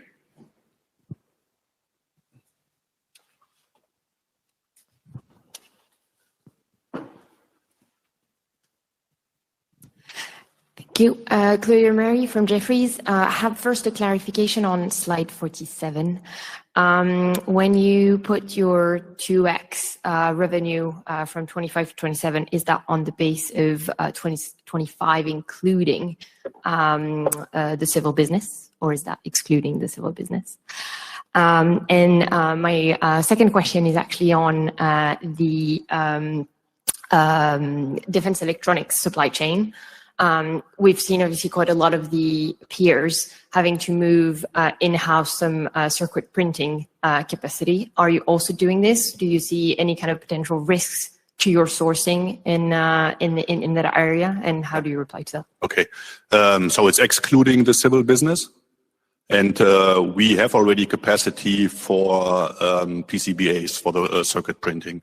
But I would like to take the question as well, because not too long ago there was a lot of discussion in terms of what happens if there is a shortage. And if you look at the biggest vehicle manufacturing plant we have, it's 2,400 vehicles. So if I take now, for example, Volkswagen, they produce roughly 8 million, 9 million vehicles per year. So the 2,400 is roughly 2 hours of the production capacity of Volkswagen. So if we then need maybe a few hundred PCBs from one of our suppliers, then due to the fact that what we produce maybe has a much higher national interest than getting 200 or 300 more Volkswagen out, is something where we get as well from the supply base preferred treatment to get maybe critical components. Thanks for the question, Sam Burgess, Goldman Sachs. I think maybe the skeptics would say it's you're dealing with governments and things are never quick and there's always impediments. Maybe you could just talk to how you have managed to build a plant in such a small amount of time and the kind of special accommodation maybe you're getting at the moment and the support from government and some specifics around that, so we can help to understand why in this instance government will be moving so quickly. So if I take the example of the plant here in Unterlüß, as a matter of fact, when the groundbreaking took place, or when you saw the picture with the German Chancellor, we had already an arrangement with the local body, with the regional body, with the state body, as well as with the Chancellor. And that allowed us, as a matter of fact, at the next day to start already with our project. So we had the full support from all of that different players on the legal side, on the governmental side, and we got therefore in a record time the required licenses, the required permits to move on. Then we had suppliers which were highly interested and highly motivated to make that a project of their highest interest. I gave you yesterday already an example. If we would call Deckelmau Gildemeister, so the manufacturer of machine centers, so I have the number of Mr. Mori himself, and if we say we need a machine, then he is ensuring that we get the machine before anybody else would get it. And that combination of everything allows to move at that speed. Thank you. Adrian from Bernstein. Can I follow up on your presentation about weapon and ammunition? Clearly, there's a lot going on with utilization rates and everything. You have a target to increase margins, EBIT margins by 2 points by 2030 in the division. Does that include an assumption that prices are coming down? And I guess my question is, on a net cost basis, where do you think margins could go with higher utilization rates, vertical integration? So there is a pressure to reduce as well prices. We are the biggest, if you want, so artillery manufacturer in the world. That allows us as well to apply economy of scales. Economy of scales we have here in the manufacturing process, but as well in terms of the material costs. And that's what we apply at the end of the day and is the roadmap for the profitability we have shown earlier on the chart.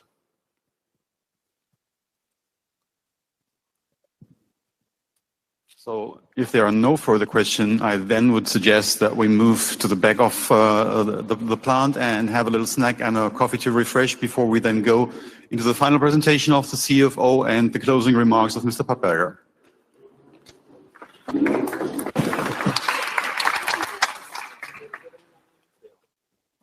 So I would kindly ask everybody to take a seat. We are now getting ready for the second round of presentations. And we will start with some outlook on the financials by the CFO, Klaus Neumann. Klaus?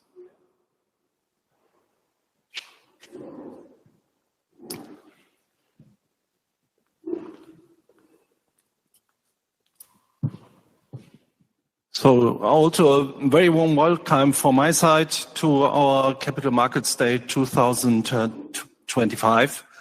In my presentation, I will not so much talk about operations and basically the development, but focus on some of the issues that are missing to get a full picture of our financial situation.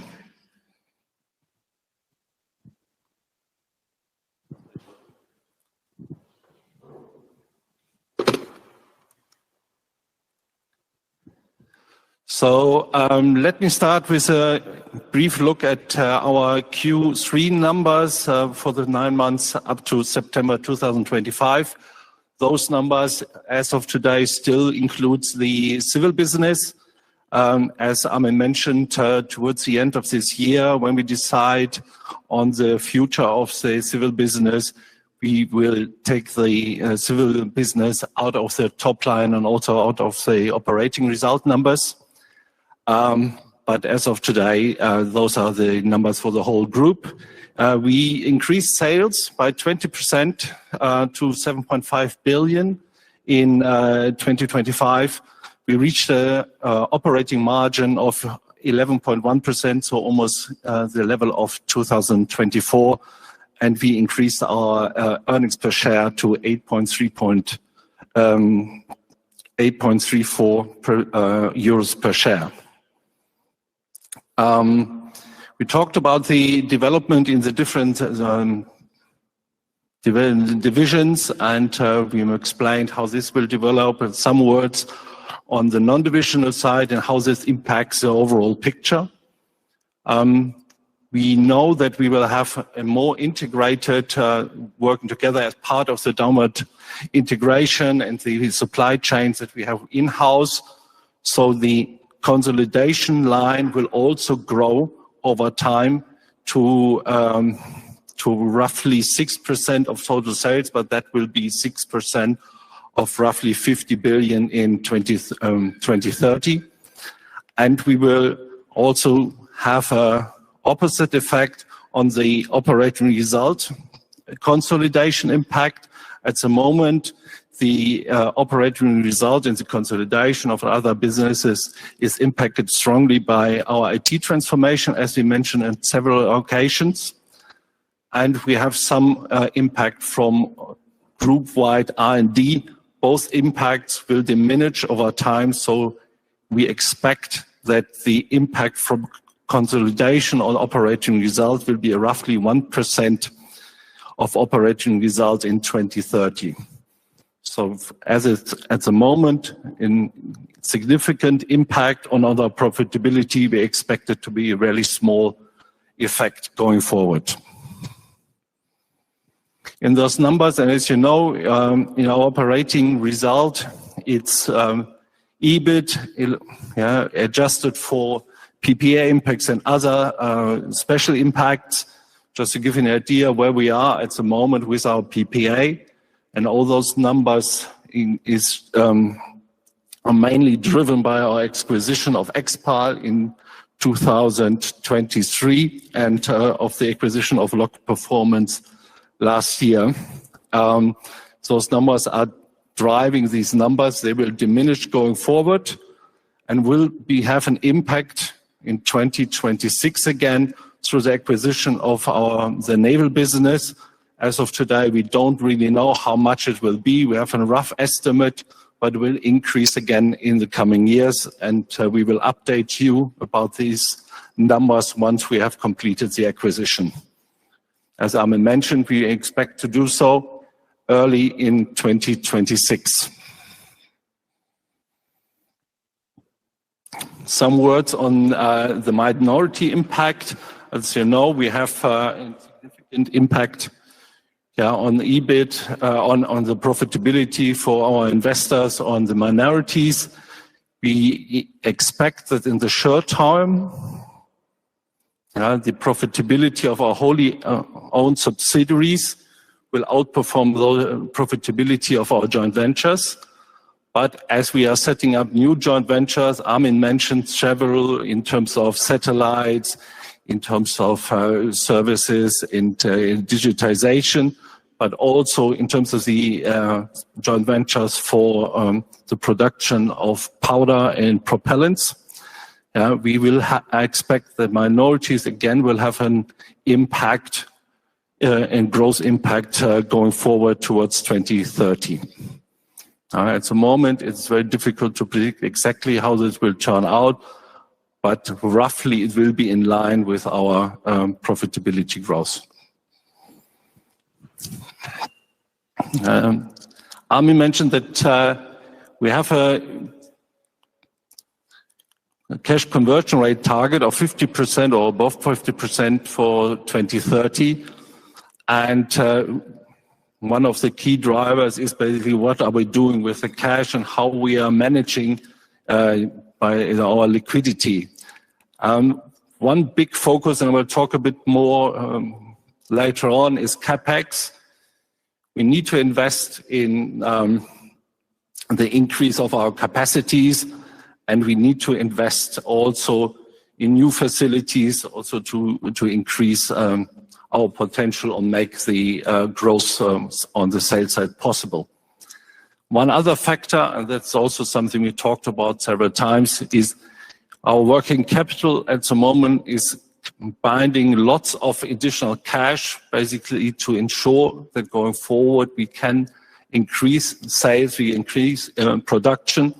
And one factor that René mentioned is that we're in a transition, especially in the vehicle business, from a more kind of local manufacturing concept to a more production line concept. And once we have converted to this new concept, we expect that working capital levels for the vehicle business will go down in the ratio of sales. In order to finance this whole transition, we need advance payments. And that is the key driver to make sure that we have enough funds available to make all of this possible. And then the other thing that will we need to manage going forward is the demand of some of our suppliers to also increase their capacity. We have the suppliers that have enough capacity, that don't need initial investment, but for some specialized or some production, we need also to support our suppliers to make growth happen. In addition, another area where we want to invest is M&A. We have invested strongly in the last 2 years. We are in the process of acquiring the naval business, and all these businesses contribute in the short term, roughly 1 billion of sales per year. And this is also what we anticipate going forward. This is what we're aiming for. So on a more or less annual basis to add about 1 billion of sales through acquisition. And if you look at the target of 50 billion in 2030, that is some contribution, but it's not the driver for our growth. With dividends, another source where we want to basically spend our money, we want to stay with the level of payout ratio that we have had for over the last years, a stable 35 to 40% of our net income before PPA. So it's basically looking at the operating result as a kind of the benchmark for the determination of our payout. And based on 8.10 euros per share for 2024, we expect to continuously increase dividends going forward in line with our profitability growth. As mentioned on other occasions, share buybacks would be the last option if basically based on our liquidity profile, we have additional funds available that we cannot use for focused investment or M&A, and would be available in excess of dividends that we have to pay.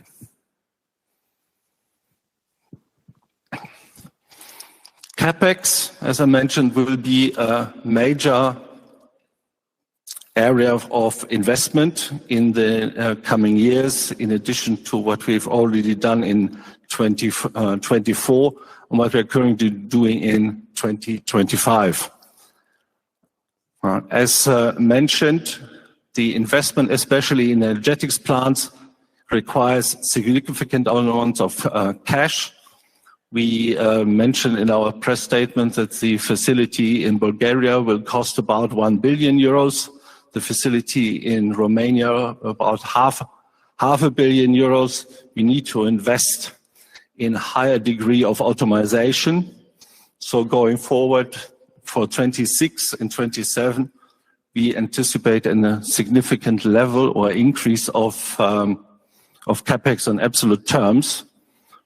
But we are making sure that we are not the only people investing it. We ask our joint venture partners, especially on the investment for the propulsion and energetics plants, to support the investment in our facilities.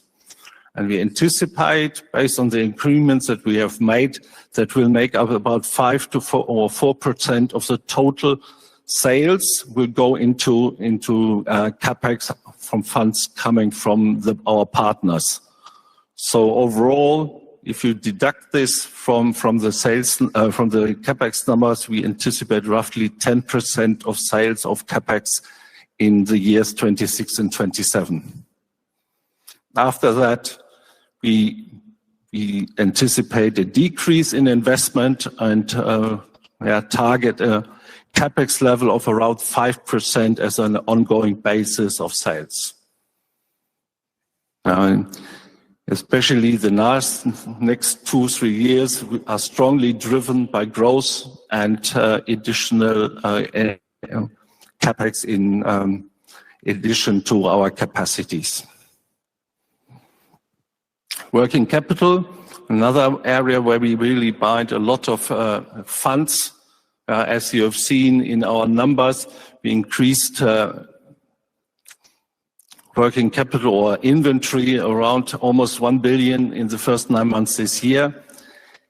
That is always driven by the need to make sure that we have enough inventory available to support the growth and also to hedge against risk of disruption in the supply chain.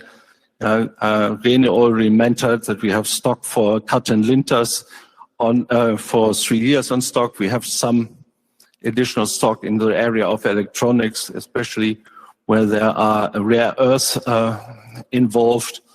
And we are looking at other areas to just make sure that we have enough stock available to grow.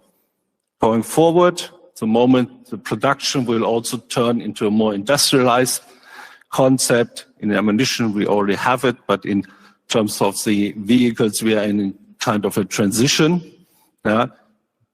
Inventory levels in relation to sales will decrease and then support basically the cash flow target that we have for 2030 of above 50%. One important part where the money will come from is the area of down payments. We're aiming at 20 to 30% for large contracts of prepayments, and we are working hard and negotiating hard with our customers to make this possible. It is very difficult to predict going forward because it really depends on the timing, on the signature of the contracts, and the award of the contracts. As we explained at the conference for the Q3 results, there is some delay at the moment, but we expect that the award of contracts will strongly increase and accelerate in the coming months towards the end of the years in the first half 2026. One other factor in the working capital management area is suppliers. As mentioned, we need to manage this carefully with our suppliers. We need to make sure that they are stable and are adequately financed to support us in our growth story. For M&A, I mentioned that we want to invest in additional companies that are anticipated to contribute about 1 billion of sales on an annual basis.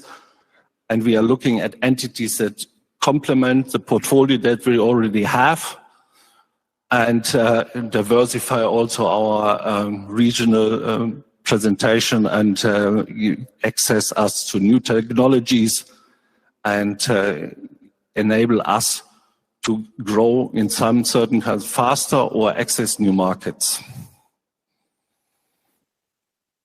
One area, just in part of the financial housekeeping, so our hedging strategy, as we are strongly based in Europe, and a lot of the growth at the moment is in Europe, and also by the production is strongly based in Europe. Currency hedging is not such a big issue for us at the moment. We have some, we hedge the resulting transactional risk that you have, and we are moving to looking a little bit more closely at translational risks. We use FX contracts that are relatively straightforward, so we are relatively stable. It is, at the moment, not a big area of concern for Rheinmetall because of the way our currency flows are arranged. Commodity hedging is also under control. We have pricing escalations for those areas where hedging is possible. So we are matching the purchase price of some raw materials with our selling price. With the disposal of our anticipated disposal of our power systems business, we anticipate that hedging for commodities will decrease. So that is at the moment not a big area of concern. We talked a lot about growth, and I want to give you a little bit of a context of where Rheinmetall is standing at the moment in comparison to our peers in the industry. When you look at our CAGR for operating profit in relation to our sales CAGR from 2025 to 2030, we strongly outperform all our peers, with the exception of one technology company in the US. But that just demonstrates that we are really well positioned and are really working hard to increase our sales line while also increasing strongly our operating profit with a strong growth also on margins.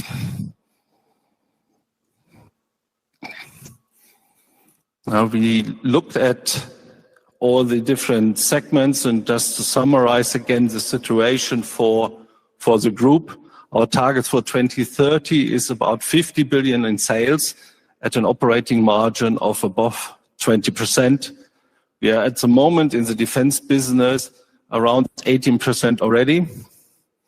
But given all the different drivers in the different industries on the market, on the cost side, we anticipate that they will be able to increase sales beyond 20% in 2030. And our cash conversion rate target is 50% over a running 3-year average. Below you see the contributions of the different divisions, and with a very strong margin in weapons and ammunition, all the other divisions as well will contribute more than 13% gross margin to our overall profitability, which is a very strong performance given where we currently are for some of the businesses, but also in comparison to our peers or other competitors in the industry. And that is also a result of our strategy to downward integrate and basically to create an ecosystem in the way we produce our products and access the market.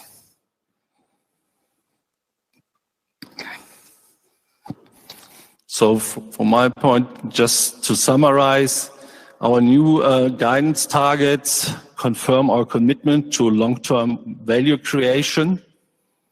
We have a industry-leading sales and profitability growth, and importantly as well, our strong balance sheet at the moment allows us to basically finance this growth and also leaves room for additional complementary M&A going forward to reach the target of 50 billion by 2030.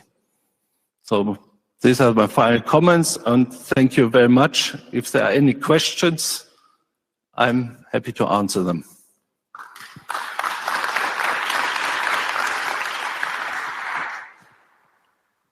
Thank you for the question, Sam Burgess, Goldman Sachs. Just focusing in on the 50 billion and the contribution from M&A. When I take the upper end of the individual segment guides, I get to 50 billion irrespective. You talked about 1 billion annual contribution from M&A. So is this outside of the MVL acquisition? And is there upside to the 50 billion if I take the top end, or are you baking those in? No, if you add all the divisions, you're right, but there is a consolidation. So basically, there is some reduction in when you put all the divisions together through the integration and the collaboration between the divisions.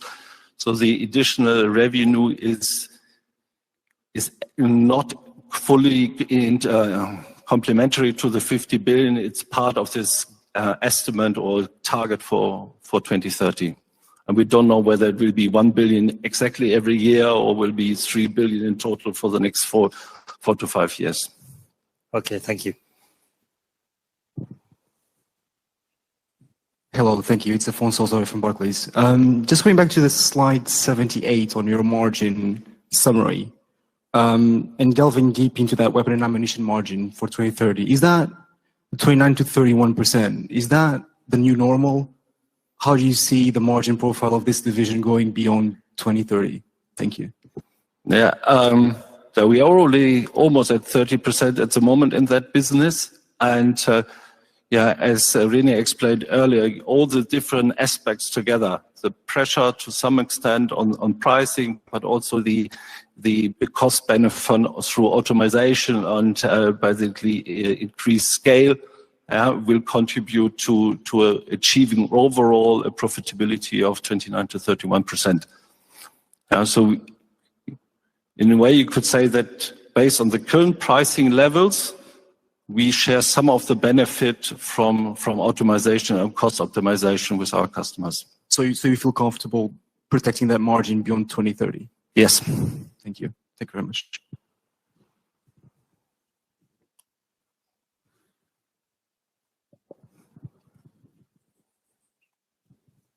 Thanks very much for your transparent presentation and for all of the numbers that you gave us. In terms of integrating or swallowing and integrating larger acquisitions, we all know that they don't come in slices of 1 to 2 billion year over year. Would you then be, or would you consider to give us milestones to integrate a bigger acquisition in terms of, let's say, return on invested capital going forward? That's question number one. Question number two, if I may, what's your stance on potentially financing suppliers? Thank you. Yeah, on M&A, yeah, you're absolutely right. There are a limited number of 1 billion companies that we could acquire.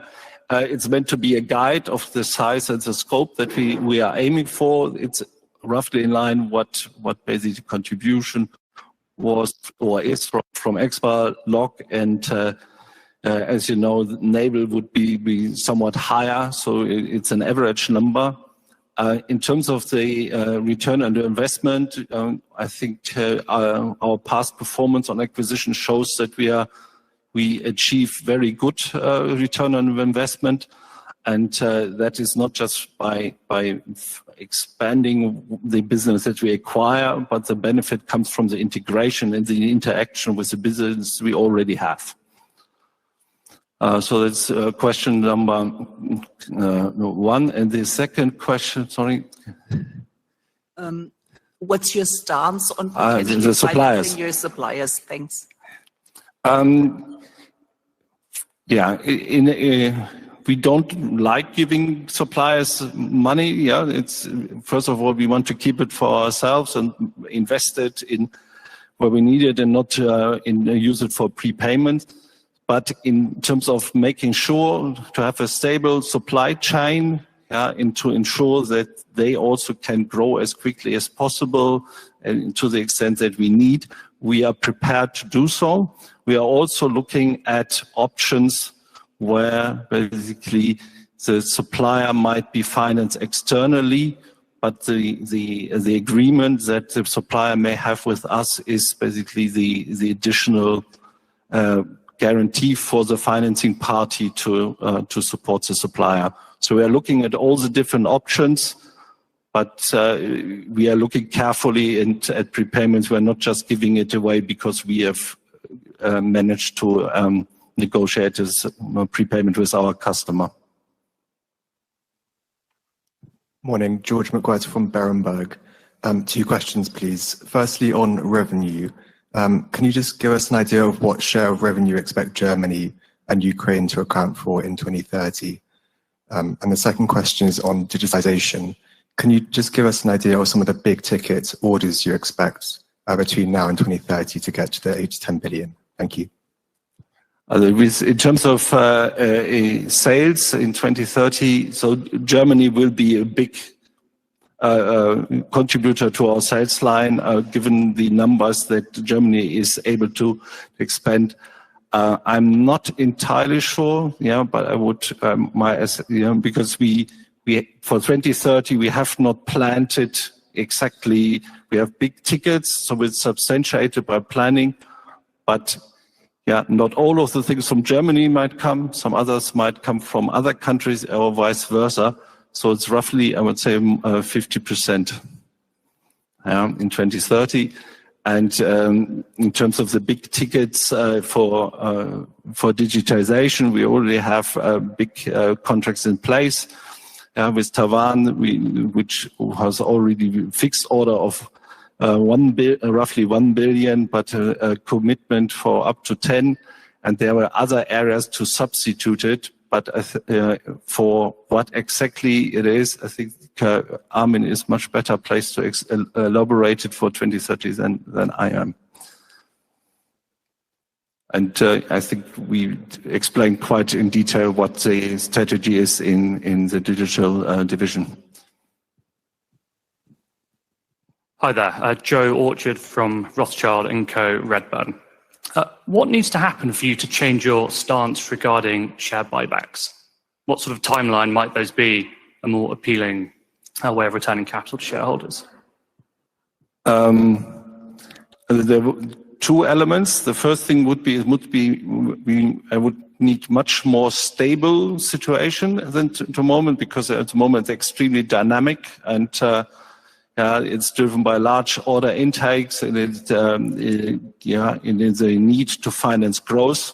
So in the near term, I don't see it as an option that we will look into closely. It might, going forward, change. So that would be beyond 2030, from my current assessment.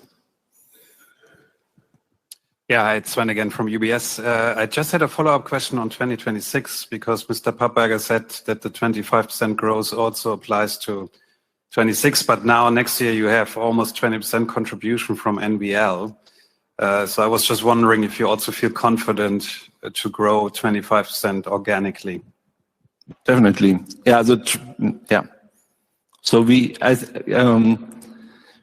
I joined Rheinmetall in 13 years ago, so 2012. At that time, Rheinmetall was doing 2 billion in defense business. So we have a track record of growth in the defense business. that gives us the confidence that we can grow somewhat faster going forward. And as René showed, we have accelerated our growth path in recent years, and we are prepared to further grow even faster in the coming years. But specifically also in 26? Yes. Okay, thank you.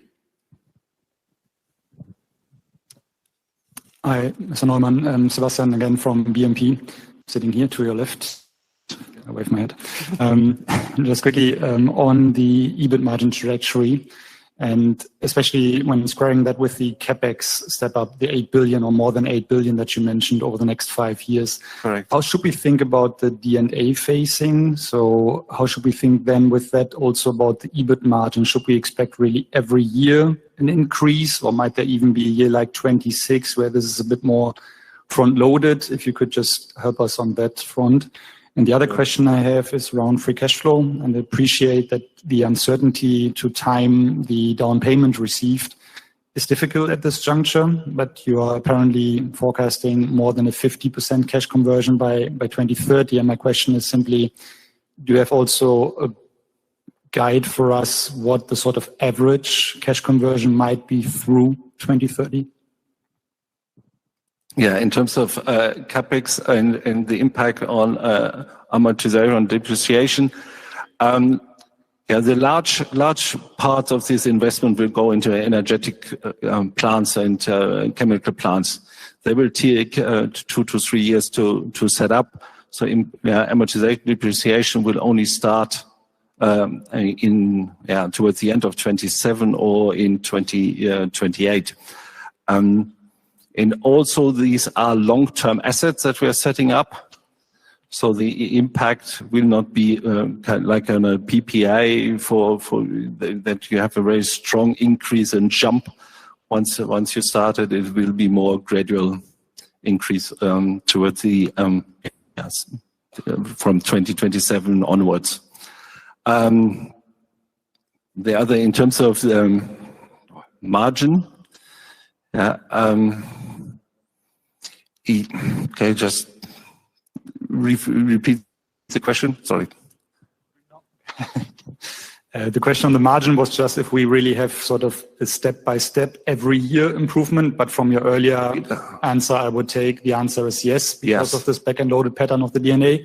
And the other question was on the free cash flow conversion from operating profit as a sort of average eventually over the 5 years period. We have given the 50% the cash conversion rate for on average for the target in 2030. Last year we had in 2024 we had a very strong cash conversion rate. As you know, the first 9 months this year were not not that strong. We're working on achieving 40% for 2025, primarily through prepayments. And the next 2 years will really depend on the pattern of what kind of prepayments we can negotiate. I don't want to give a specific guidance for 2026 because that we will do in March next year. But we are working hard so that it's not, that we still will be positive in the next years, but not necessarily at the same level as plus 50% given the investment. But it might be better. It really depends on the timing and on lots of factors that we are at the moment not fully in control of. Yes, Marie-Thérèse Grübner from Cantor Fitzgerald. Thank you for taking my question. It has to do with M&A. So when you are entering bidding processes for your targets, are you oftentimes the only game in town? Do you compete against any other European players, or is Germany a chasse gardée for you in a way that you would be the most likely winner? It's a different acquisitions. Some of the acquisitions were done a very close contest with or negotiation with our targets. That's also the case with some other negotiations. But as you know, for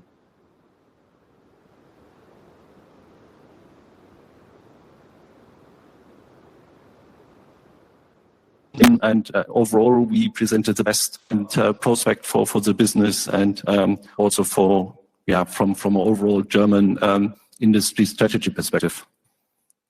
It's not a given that we will get everything that we would like to acquire. Thanks very much. Conor Dwyer from Citibank. A very quick question on the CapEx ramp up. It's quite helpful over the next few years, but I think it excludes IFRS 16. But I'm just wondering basically on that, how substantial basically right of use asset financing will be in that period? It's not, we looked at the cash impact of it. There is an IFRS 16 impact, but that won't be substantial. Wonderful. Thank you very much.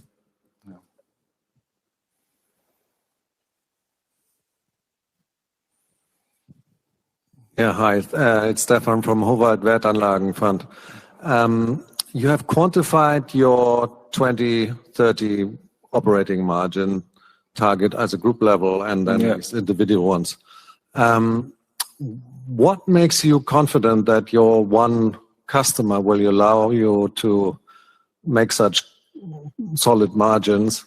And can you quantify a little bit what's in it for them? So how is it advantageous for them as you scale? How will their prices go down? For some of the products, and especially the vehicle business, and René mentioned that Boxer will be one of the big products going forward. We do get the same price as our competitor. It goes through a joint venture with KNDS. So it's not that we are getting different prices than our competitors, and that's also the case for some of the other products. Especially on ammunition, we are getting similar prices to other producers of similar products. Sometimes we are even cheaper. But because of our scale and also vertical integration, we are able to basically attract higher margins. And that is also what is important for the customer. He is looking not at margins. In pricing law, I know that there are some rules on margins, but their key focus is that they get good value for money. And based on our product portfolio and our pricing, we are convinced that we are doing exactly that. We give our customer good value for money. And that's not going to change to 2030. Saima Hussein from Alpha Value. So I have two questions. So on CapEx, so NATO-driven demand is expected to run through to 2035. So is 2027 genuinely the last CapEx peak or simply the last year where you have this visibility? And since most of your growth relies on German programs and on prepayments, how confident are you that this prepayment will materialize on time in terms of cash and in terms of revenue as well?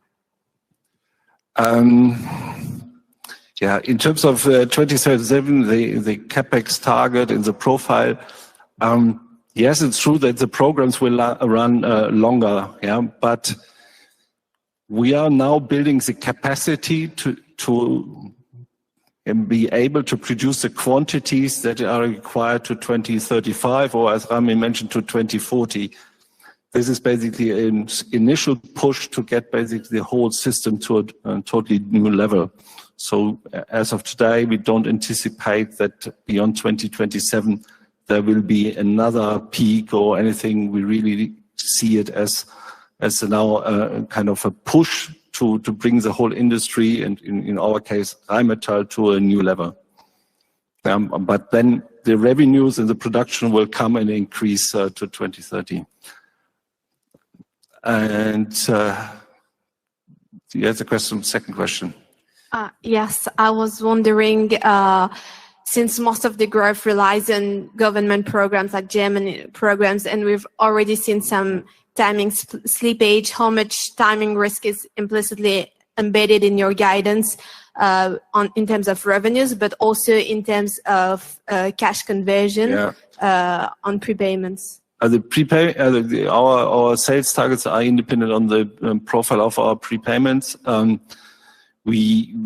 As we have shown, we need basically funds to basically invest in the growth and to make sure that the growth is going to happen. We're working hard with the customer to negotiate appropriate and adequate payments terms so that the customer is helping us to fund this growth.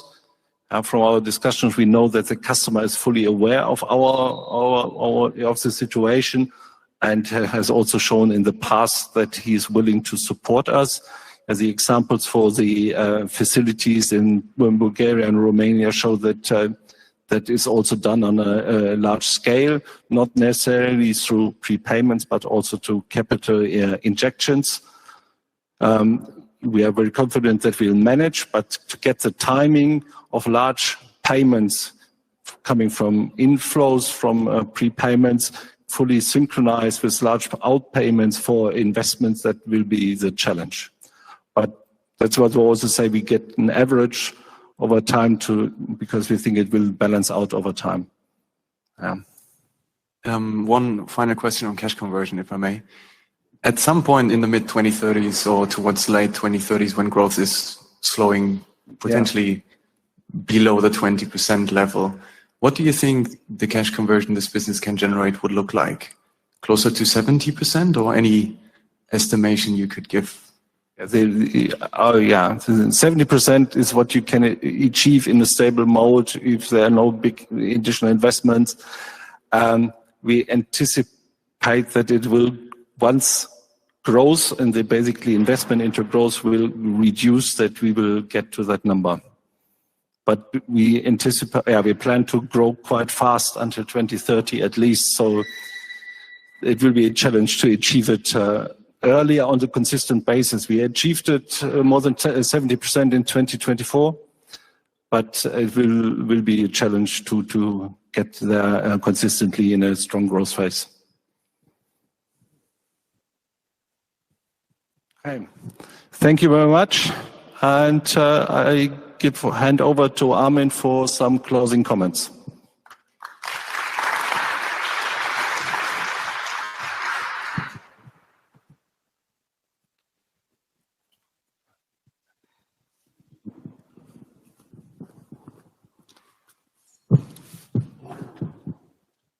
Thank you, Klaus. And first of all, I want to say thank you very much. And we are very grateful that all of you are here, that you take your time and this big audience of 75 investors and analysts. Yeah, it's a great honor for us to have you here. And thank you very much to all of you. The second point is I want to say thank you very much also to the marketing team. All of that, what we are doing here is an internal thing, and the people prepare it, and they want to show you that Rheinmetall is innovative, that we have a huge product portfolio, and that we are able to reach the targets. Another thing, and I want to comment this also, I'm very happy to have colleagues who are really focused on that, what they are doing. And maybe you have seen this today. Klaus is very deep inside the figures. He's taking care about that, and René is unbelievable at the moment what he is doing on the operation side. Without these colleagues, and Vera is missing here because she is responsible for HR. She's making the housekeeping in Düsseldorf at the moment, but she takes care about that, and we have a great team about that. I'm very grateful also about that. And last and not least, I think it's very rare that also the chief of the supervisory board is here, Ulrich Grillo. And Ulrich takes both days about that because he said it's very important to have contact to investors and to analysts. And therefore, thank you very much to my colleagues and to the chief of the supervisory board.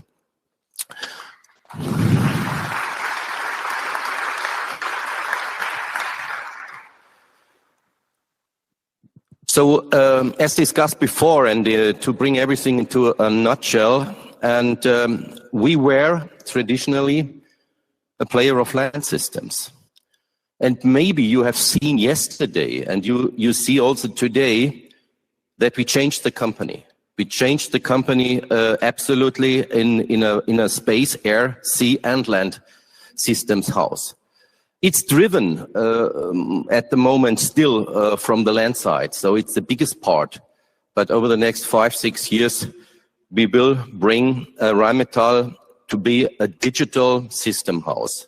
And the digital system house, what you see here, the digitalization at the end of the day, this is the key where we want to go in. And if you see what happens on NVL, and this is a discussion also that we had yesterday, there are rumors also about what happens about the F126. Yeah, is there a stop now? What's going on, etc., etc. I'm absolutely not afraid. It's a need. This frigate is a need for the German Navy. The point what the government is doing at the moment is to have an interim solution, maybe to buy more frigates. And you know, they speak about the Miko class if there is a delay, if there is a longer delay. So I see no risk in this area. As we said before, there is an investment on the naval side of more than 80 billion in Germany over the next 10 years. If we are able to pick up only 30%, it's nearly 25 billion of that, but at the end of the day, I think it's possible to pick up more. On the air side, what we have here, there are huge opportunities, because if you see the unmanned planes that are coming up, we have the factory. Weze is the factory where we handle at the moment US data. We have terabyte of secret data from the US government on the F-35. We are the only one who handle these data about that, because we are the only producer of fuselage outside the United States of America. And so therefore we see a huge opportunity. And in space, you will see the growth immediately. You will see the growth which will come, and the order intake which will come this year. So again, huge opportunities from our side. Segment naval, and this segment of naval which will come, still not the closing is there, as you know, this 5 billion, what is behind that? These are the programs that Germany is investing in these areas, and so we are, I think, conservative, because the minesweepers, the force patrol boats which are coming up, if I say we, I think Rheinmetall Naval, if everything works, yeah, we are the producer of that things, and nearly single source also in this area. We will produce corvettes and we will produce frigates for sure. Nobody knows at the end of the day, is it 6, is it 8, is it 10 or whatever, it doesn't matter. It's a huge program. And the company this year makes 1.3 billion. It will grow up. These are the official programs of the German Navy. So huge opportunity. Rheinmetall offers drones. You have seen it yesterday. And the summary that I want to see are the new businesses where we are going in. And if you see, yesterday you have seen what we are able to do on automation. So you have seen on the land system side, and you will see it maybe next year. We are on the way at the moment to automate main battle tanks, to automate Schakal, unmanned driving. Next year you see it. Yeah, the same what you have seen on the small toys. Yeah, yesterday which are driving around. We want to do with the big boys. Yeah, this is a point which is very important, because that is the next generation of digitization. We speak about unmanned boats. This is the next point. The technology that we have on the vehicle side, we want to implement also in the digitization of the naval side. And if we do that, we have a big advantage to other shipbuilders, because other shipbuilders usually have not a huge department which is doing digitization in that area. The same on the air. This is what I said before. Yeah, unmanned planes. So the wing commanders to the F-35, and you have to communicate with the F-35. Not everyone is able to communicate with the F-35. So you need the linkage to them, and you must be in the inner circle of F-35 to make that happen. And the only thing what we want to show you is the opportunities that we have and the advantages that we have. And there is in some areas not so big competition. There is always competition in life, yes, but it's not so huge in different areas because of the technology gap others have in this area. So, and you see this is the family that we offer at the moment of UAVs that we offer to our customers. And we never spoke in details about that things. And as I said before, we will make this year 130 million euro in UAVs. I think there is nobody in Germany at the moment who makes 130 million sales on the drone side, but nobody takes care about that because it's too small. The other thing is what I told is the UAV business a good business? Yes, but it will grow. I think it can grow up to maybe 1 billion. If everything is positive, 1.5 billion. But it is not a business like the artillery ammunition, which can grow up to 6, 7, 8 billion in this area. And the reason for that is that the numbers they want at the moment is much, much smaller than on the artillery side, because this is a precision, usually a precision strike. Yesterday, you have seen the Rider. The Rider is that plane, so number 4 from the top. This is what you have seen live yesterday. But we are on the way, and we are producing at the moment this drones. This is with a 10 kilogram, 4.5 kilogram warhead. This is a loitering ammunition Hero. This is what we are producing in Italy. At the moment, only numbers of the 0.5 warhead. So these are different warheads. What is the differentiator that we have? And René told it before. We are a warhead producer. We are an ammunition producer. An electronic company is not able to produce a warhead. They are not allowed to produce a warhead because they need an ammunition plant like you see here. Without an ammunition plant, without a warhead, you have no fighting drone. You have a plane which can fly, but you have no fighting drone. The second point is that we are producing the engines. This is the second point which is very important for us because we want to be independent. Most of the drone producers use Chinese engines. Germany will not allow that. They said, okay, we want to be independent in this area. But if you see the engines, the electro engines that we have, we produce that in our factory in Saxony, where we said between 10 and 11 million electro engines that we are producing. This is another USP that we are doing. Yeah. And the USP number 3 is the connectivity, is the electronics that we are doing.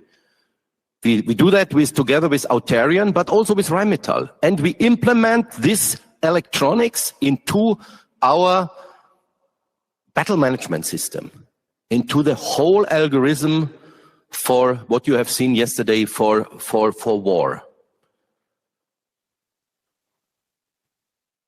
Where are the competitors in this area? It's hard to compete if you can deliver all that things. And we are not interested, let me say, to be a single product producer. And this is the reason that we have all this family here in this point. Look at this ammunition, for example. Here there is a small warhead, a very small warhead. This is where we fight. This is implemented in vehicles like that vehicle or like that vehicle that we have. There is a launcher on the top where we kick out 10 or 12 of these small fighting drones. These are very small ones. The only thing that we produce is the electronics and the warhead. The rest we buy in. We are not interested to be a producer of quadrocopters. That's not our job. There are other companies who can work for us and do it, but to implement that into the battle management system, into the digitization concept, that is great. The interceptor, the same thing what we are doing, yes? We do that together also with others. Only the warhead is ours. The interceptor is the drone that is fighting against drones. And what we want to do is we want to make a combination. Yeah, the interceptor is part of our drone wall. And it's part, it's another part like the Sky Ranger you see here, to say, okay, we combine that and we bring them together. Yeah, if the Sky Ranger can fight, but the Sky Ranger gives informations to the interceptor and on the battle management field, if we need him also to fight against that. So there are different ways to fight against drones. The only thing what I want to reach now is to tell you, and if the cruise missile, and this is the point that we want to qualify in this Barracuda, and the Barracuda is the Anduril technology that we have. If we are able to qualify that in Germany, the European market is open. If this Barracuda is qualified, then you have a cruise missile with a price that is 20% of the price of the cruise missiles that we have at the moment in the market. But the profitability is still fine because it's another technology. We want to do the warhead. We want to do also on these areas something here on the jet drive and other things which are coming up. So I hope we could give you a small overview about that. What is our philosophy also in that business? This business is able to grow, and as I said, this is another piece of 1 billion, 1.5 billion that we can implement. Are the drones, and a lot of people said, drone is a game changer. We don't need tanks. We need nothing. I say this is totally wrong. And this is exactly what I see in the discussions with all the governments about that. Without protection of people, yeah, it is impossible to make war. And protection of people is coming with such vehicles. Germany will spend 35 billion on satellites. That's a very clear message. And it's not only satellites, it's also the intelligence that you get with satellites. It's the service. And the German government said, what we want is that we have a German satellite production. Do you want to be independent? Also in Europe. Germany is spending most of the money, so we want to be also independent.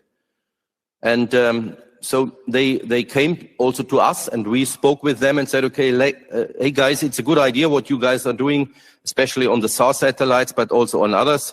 We are on the way to cooperate also with other satellite producers, not only on the electro-optical side, but also on the communication side. Companies like Deutsche Telekom are interested to work with us now. And I said, okay, you are able to handle the customer, you are able to handle the Ministry of Defense, and this is an investment only from the Ministry of Defense. There is much more in, because there are other investments, yeah, from the Ministry of Economy, etc., etc. We have cooperations with satellite launchings, because at the end of the day, we think that satellite launching is also an important thing. Yeah, this is Andoya, what we are doing. And we have data processing, and this is, at the end of the day, the real business. And then we give the data as a service to the customer. So what we do is we sell pictures. We sell pictures to the customer. We sell informations to the customer. As you have seen yesterday, when Timo made his presentation at the beginning, there are terabytes of data coming down, and no human being is able to bring these terabytes into the right direction. So therefore, you need this data as a service. You need artificial intelligence to do it. And we have different partnerships in these areas, and we have our own technology that we bring in. We always try to have USPs that Rheinmetall, at the end of the day, is able to be in the driver's seat. And there are two things which are important. One thing is the really, really good relationship that we have to governments in Europe and around the world. And the other thing are USPs on the technology side. These are the two drivers of the business to come to come inside that business. So intelligence, surveillance, reconnaissance, but also communication. And communication is the next step where we are going in. We need communication satellites also on defense, because without communication, it will not work.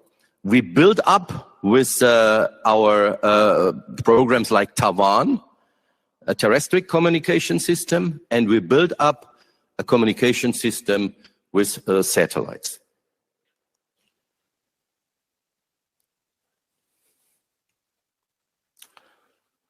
What about people? People are the driver of success. And we are very grateful that this year again, we will have 300,000 people who send the CV to Rheinmetall and want to join the Rheinmetall company. We are very attractive at the moment. I think this is the biggest advantage that we have. We can pick out of 300,000, 10,000, even also 12,000 per year to find the best people. That's a driver of success. If we build up at the program management in the divisions, if we build up operations guys, a lot of people, like René said, from the automotive business, which are really, really good in automation, want to come to us now because automotive is suffering around whole Germany. So we have a huge opportunity also to implement these well-educated people into the Rheinmetall family. So the risk level is a very small, and this is what we always discuss. What are the risks of all the businesses? It's a very small one because we get the people. And if you see the risks, we try to make it very simple. Over the next 5 years, the risk level of market is very small. It's a very small one because the demand is so big that nothing happens. On the labor side, also, we get all the people that we have. It's always a risk in R&D, but the beauty that we have is we produce at the moment more from the same. We have no new developments. I must not develop, let me say, self-propelled howitzer. I must not develop Schakal. It's developed. It's now qualified. So we produce thousands from the same thing. Are there different solutions on the software? Yes, but at the end of the day, we do it together with the customer, and the risk is relatively low. So R&D side, is also a point which we have relatively good under control. Supply chain and execution. These are the two things.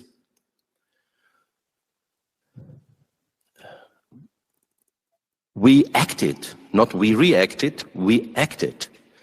And the reason that we implemented René's area is exactly that, because we have seen that operations is the biggest point. We need a big team, a huge team. I didn't count it, but at the end of the day, he has thousands of people who work in the operations side who take care about that. And he's focusing really on that point. And the second point is that we implement also into René's area the supply chain.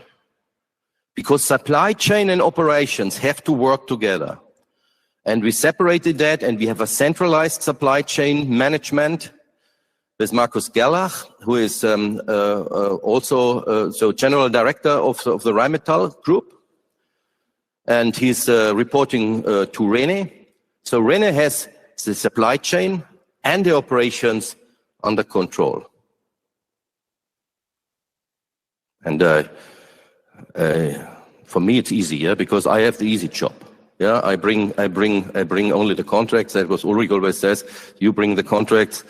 René has to make the work. Thank you. So, not joking longer about that things, but I think we have it under control. And I hope you got an impression about that, how precise he is going into the details, how precise he is doing the automation at the moment. And from the financial side, with all the contingencies and all the other things that Klaus is doing, he prepares every project. I think we are on a really, really good way.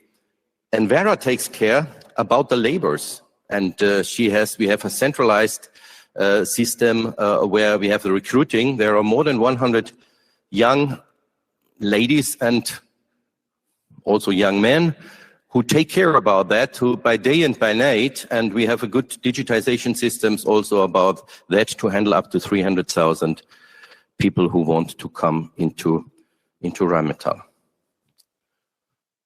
The information we want to give you is we are prepared. Yeah, we are really prepared ourselves. We are usually we are in front of the wave. We are not behind the wave in these areas. We invest before the customer is really pressing us. So we take the money. Is it always good for cash management? No, it is not. Absolutely not. But is it important? You cannot grow if you don't do it. If you don't invest, you cannot grow. But we are also entrepreneurs. Yeah. It's not bureaucracy what we are doing to say, okay, give me a contract. Then after 1 year, I start to invest something. And after 5 years, I start to deliver something. This is not the motto that we have today. Europe is in danger. And the governments are very happy what we are doing. The governments are very happy, and most of the ministers said, Armin, Rheinmetall is one of the companies, one of the few companies who is really doing what you are doing to go into investments, to be fast in these different areas and make it happen.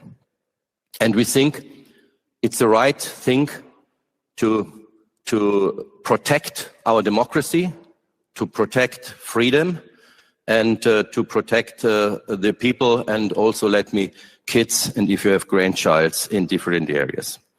So on the order intake, and this is also a very important thing in Q4 25 and Q2 26 up to Q2 26, you see what happens. So the green tags are done. So Jackal, Sky Rangers, and different things are inside, and we have these are smaller than 2.5 billion, 2.5 to 5 billion, and 5 billion in this area. And what you discussed about before, the down payments. If you see, and this is an opportunity, if we sign 10, 15 billion only for the Boxer or the Shackle side, and because the first contract, the 3.2 billion, was a small contract. Now the big contract is coming. And what Klaus said, and that's a real digital thing, but the government wants to do it. If we sign 10 to 15 billion, and if you get 20 to 30 billion down payment, we have no cash problem. If we get for all of them, and at the moment, cash is not an issue for Germany. The Minister of Finance said, okay, you have cash, whatever you want, you get in this point. It's not an issue. Signing means you get down payments. A little bit, let me say, we have to guide it also, because I discussed that, I think it was in one of the conferences in London, where I said, what do you think if we get 5 or 6 billion in one shot? And then the next year we have to reduce it in these areas. Yes, so that is the reason that we have this 3 years period to say that's I think more than fair in these areas. But for all of them, we get down payments. And if you look to the big boys here, yeah, of more than 5 billion, 6 billion package of Puma, yeah, the same is here Romania. The digitization is on the same level.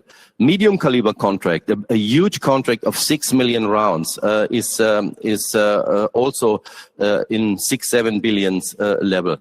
And the biggest one will be the Boxer program, and you know the armored vehicle from Italy, where next year will be a big piece come. This year we had a small piece, but next year the big piece will come, because They have to order, otherwise I cannot deliver Lynx and Panther.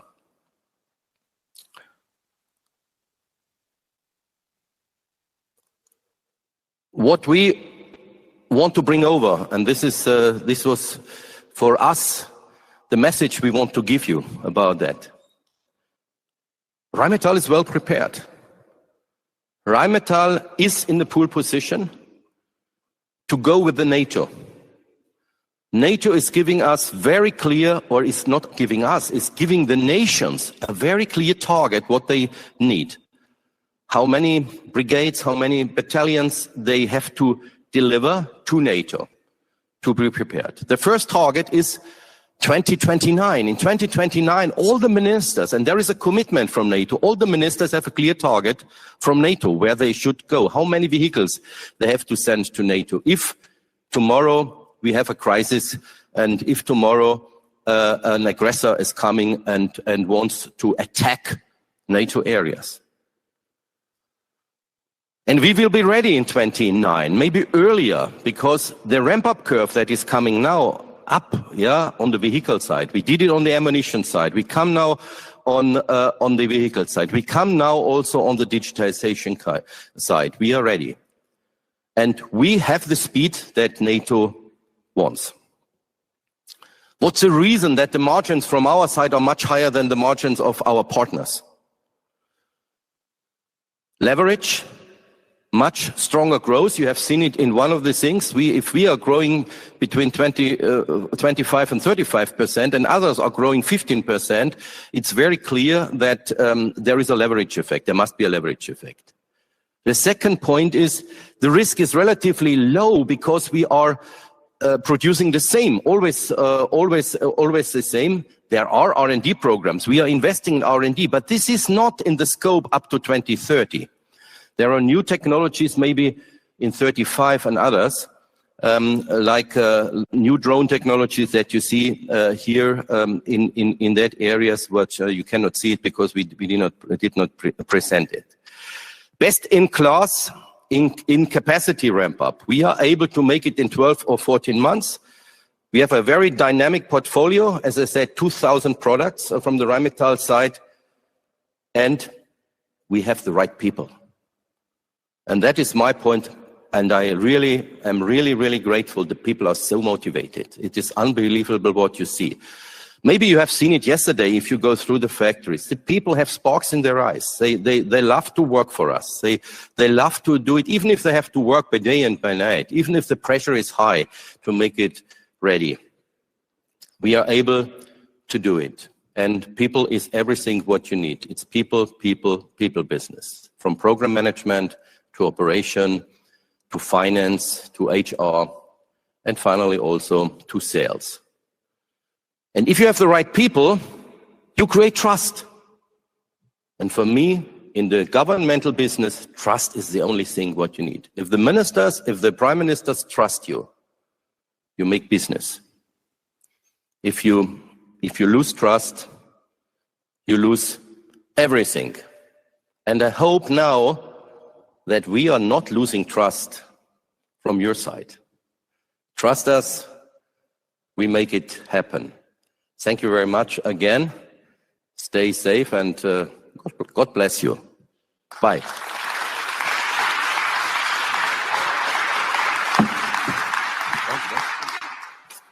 So are there any questions left? Okay, thank you. Who wants to go first?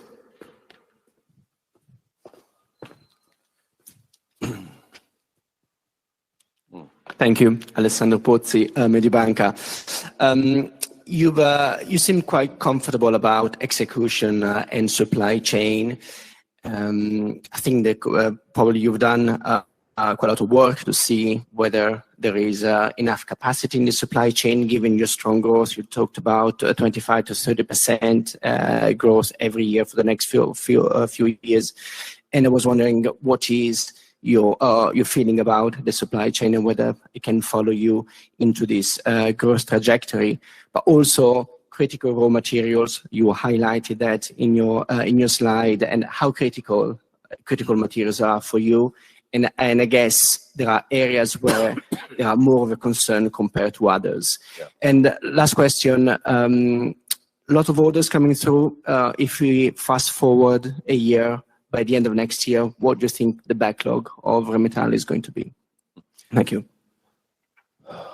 I stay what I said before, middle of next year, and with all the programs you see, we see the potential that our backlog can grow up to 120 billion euro. The critical materials, and this was something that René also told you, we have usually very small numbers. It's easy for us to buy in whatever we need. For example, we made a deal with the chip producers, with 10 chip producers, electronic producers, for the next 5 years, to say, okay, we pay, and we pay them also in front, and said, okay, give us a safe harbor for the next 5 years for microchips. We gave them a better price because we don't need such a lot in this area. We are not automotive industry, yes, who needs millions of that pieces, and they store it for us. So they have it in their stocks, and we can pick it out and take it. It works fantastic. In ammunition, there is only one thing where we are that we need at the moment, but we also think at the moment to start our own linters production.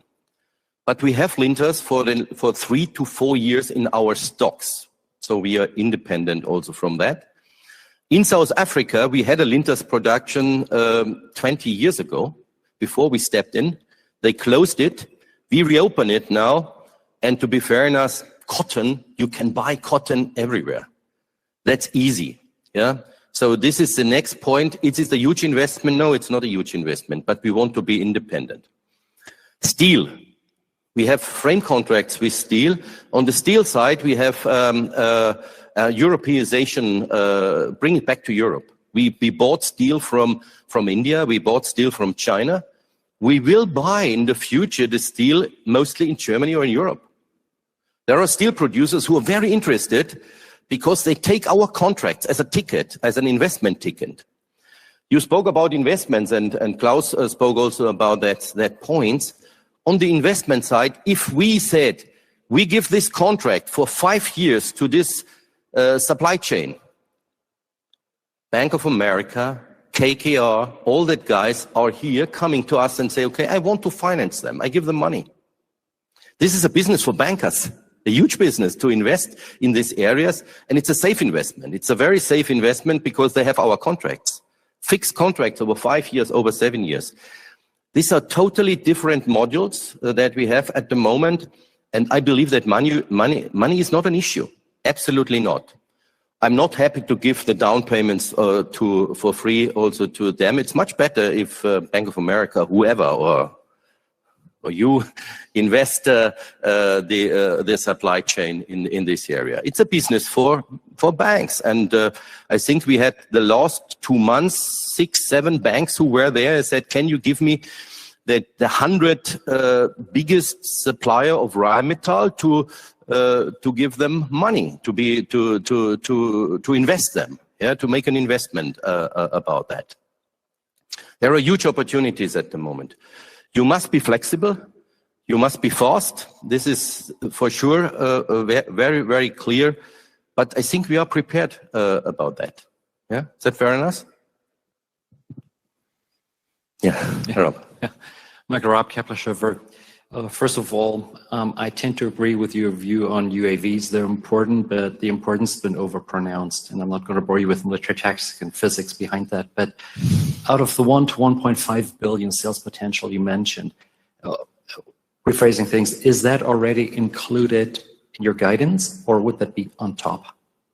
Something is in, because you see, we do this year 120, 130 million, but it's not an essential part of all that things. If it's growing faster, I'm fine, but you know better than me about that things. If you have a forecast for 5 years, always something happens. So you have to compensate something, but at the end of the day, you have to hit the target. This is the most important thing for me. If I make 300 million more there or less on the other side, for me, it doesn't matter. And then secondly, on the 6 million rounds, medium caliber for Germany, is this just for the IFVs, or does that also include ABM for Sky Rangers that are forthcoming? It's a combination, and the big pack at the moment is for the infantry fighting vehicles. And but you can use, as you said, this 30 and 35 millimeter solution. You can use it for both. If, you can fire the ABM ammunition on the Schakal, and you can use it also on the air defense. Okay, thank you. Yeah, thanks for taking my question. It's just a follow-up on 2027, because last year, obviously, you gave the guidance for 2027. Now, today, you took us to the high end of the 40 to 50 you indicated previously for 2030. I was just wondering, because the previous months you said, 27 could be 20 to 25. Based on all what you said today, would you think the opportunity is more on the upper end of that range, or?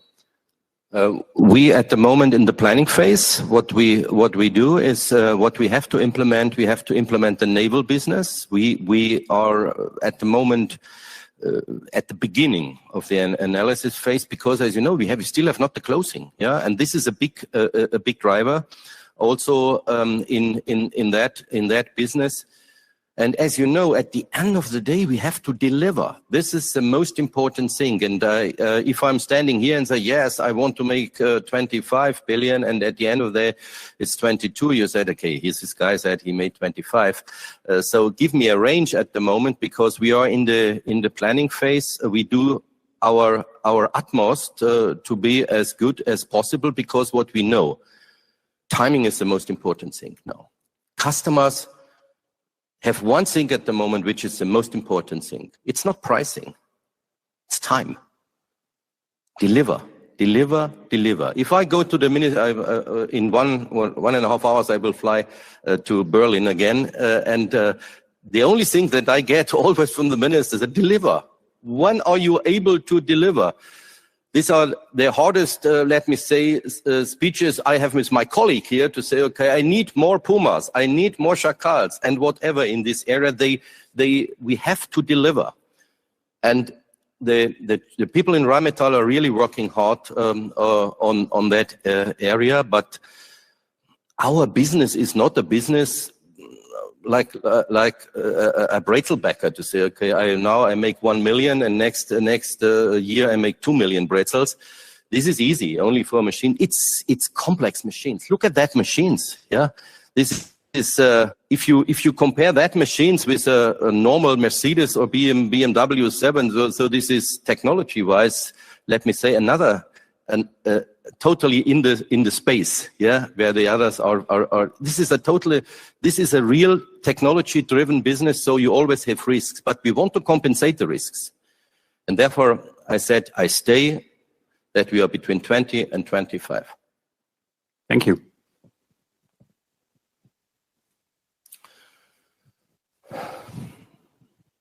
Saima Hussein from Alpha Value. So thank you for taking my question. Just a last quick one on my side. I know visibility beyond 2030 is limited, and you're not guiding, but I will try my luck. Do you have a strategic view on where Rheinmetall could be heading by 2035? Yes, but I don't tell it.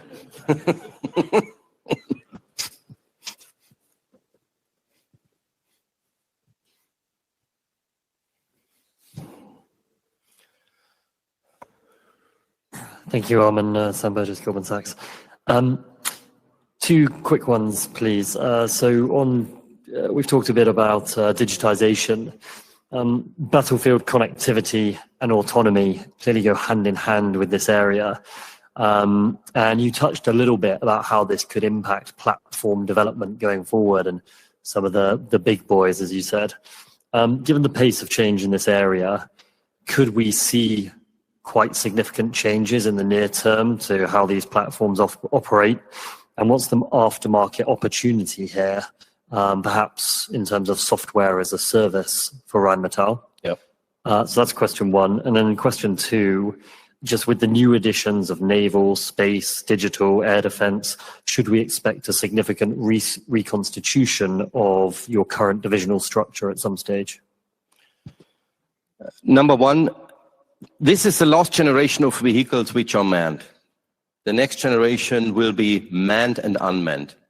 So I believe that, and this is the system that we develop at the moment, that you have one manned vehicle and maybe 5 or 10 unmanned vehicles. And the unmanned vehicles are fighting in the front line.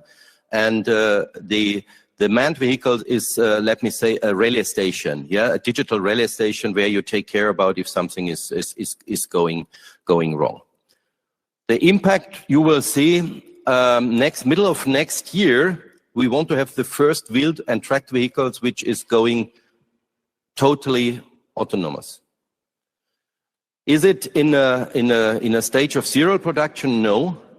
But we want to show the prototypes. We want to go to our customers. We have that at the moment on the truck side. We have fully automated trucks. The trucks are driving. We load and unload the trucks. Automatic load handling systems, full in the digital scenario. So that is the reason that areas like Taiwan are so important, because Taiwan is producing the network for us.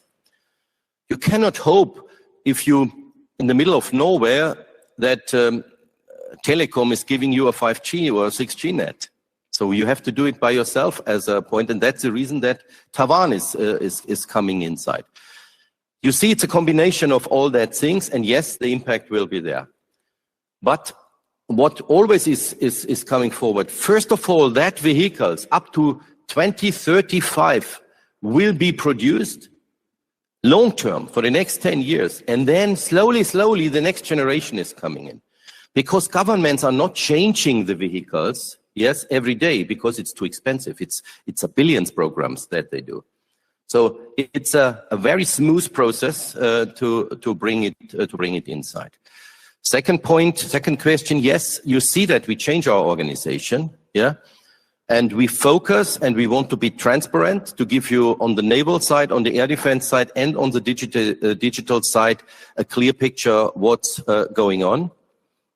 And maybe we have to change also something if we are growing faster and faster, but this is a story of tomorrow, or the day after tomorrow. For example, if you have a division who makes 20 or more billions, this is a DAX company, as a division in this area. We have maybe to split then to say, okay, because people, if the weapon and ammunition, and Roman is sitting here, business is growing with missiles or whatever, fast and fast. Maybe in 3 years or 4 years time, we have a division missiles and we have a division ammunition. I don't know. But for tomorrow, this is what you have seen. We will have this new organization.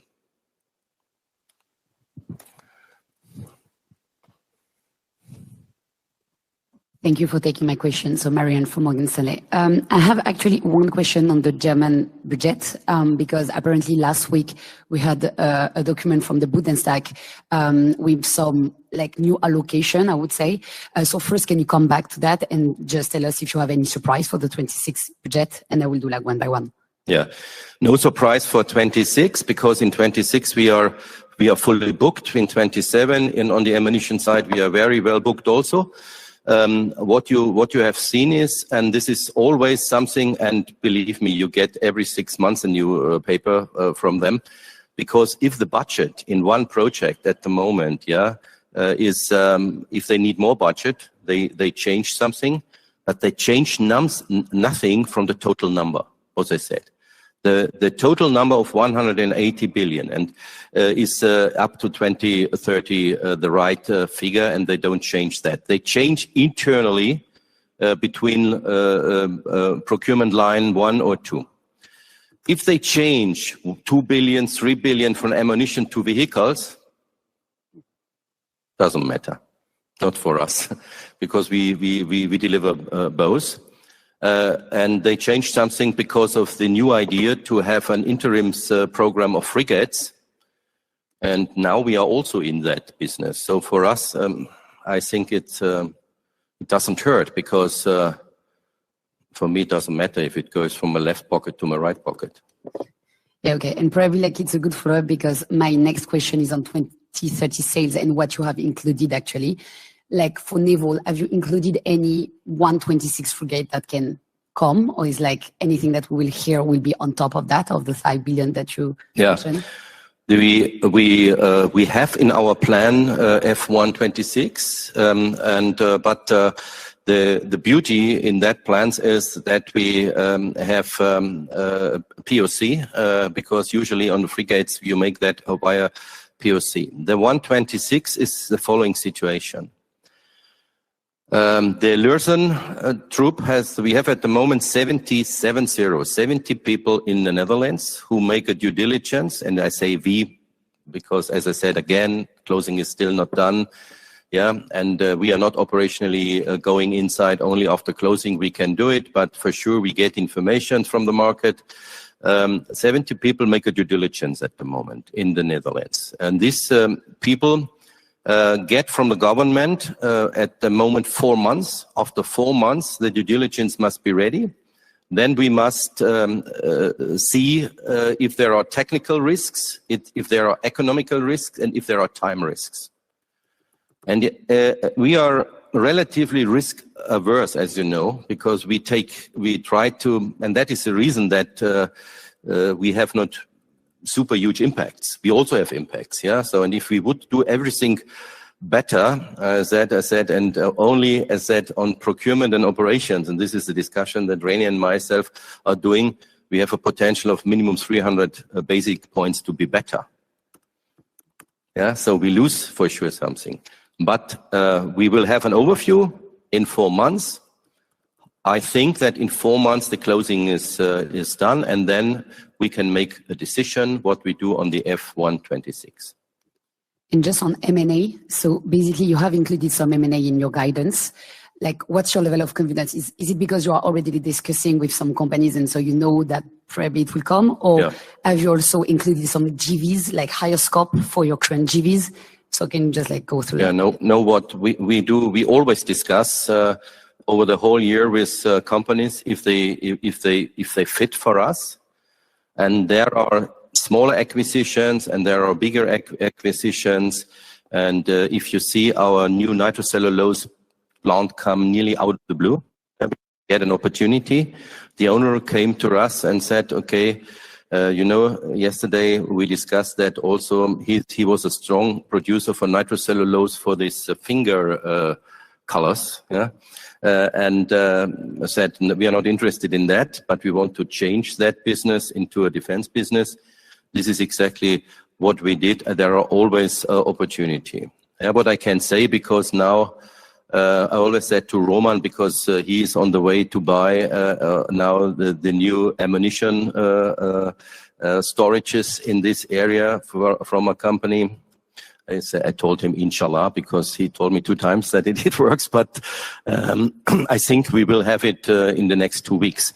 So I can tell it because we are really convinced to go forward. I don't speak about figures or names. So yes, we are sure that we are able to implement year by year 1, 2, 3 companies. And there was one question before about the big shot. Yeah, is it so that we want to go and invest into the big shot? Usually this is not the philosophy of Rheinmetall, to say, okay, now we want to invest 10 billion in a company and let's see if it works. No, this is not what we want. At the end of the day, we want to have a safe business, and I think it's also very important for all, because we also investors that also tomorrow our kids have still food.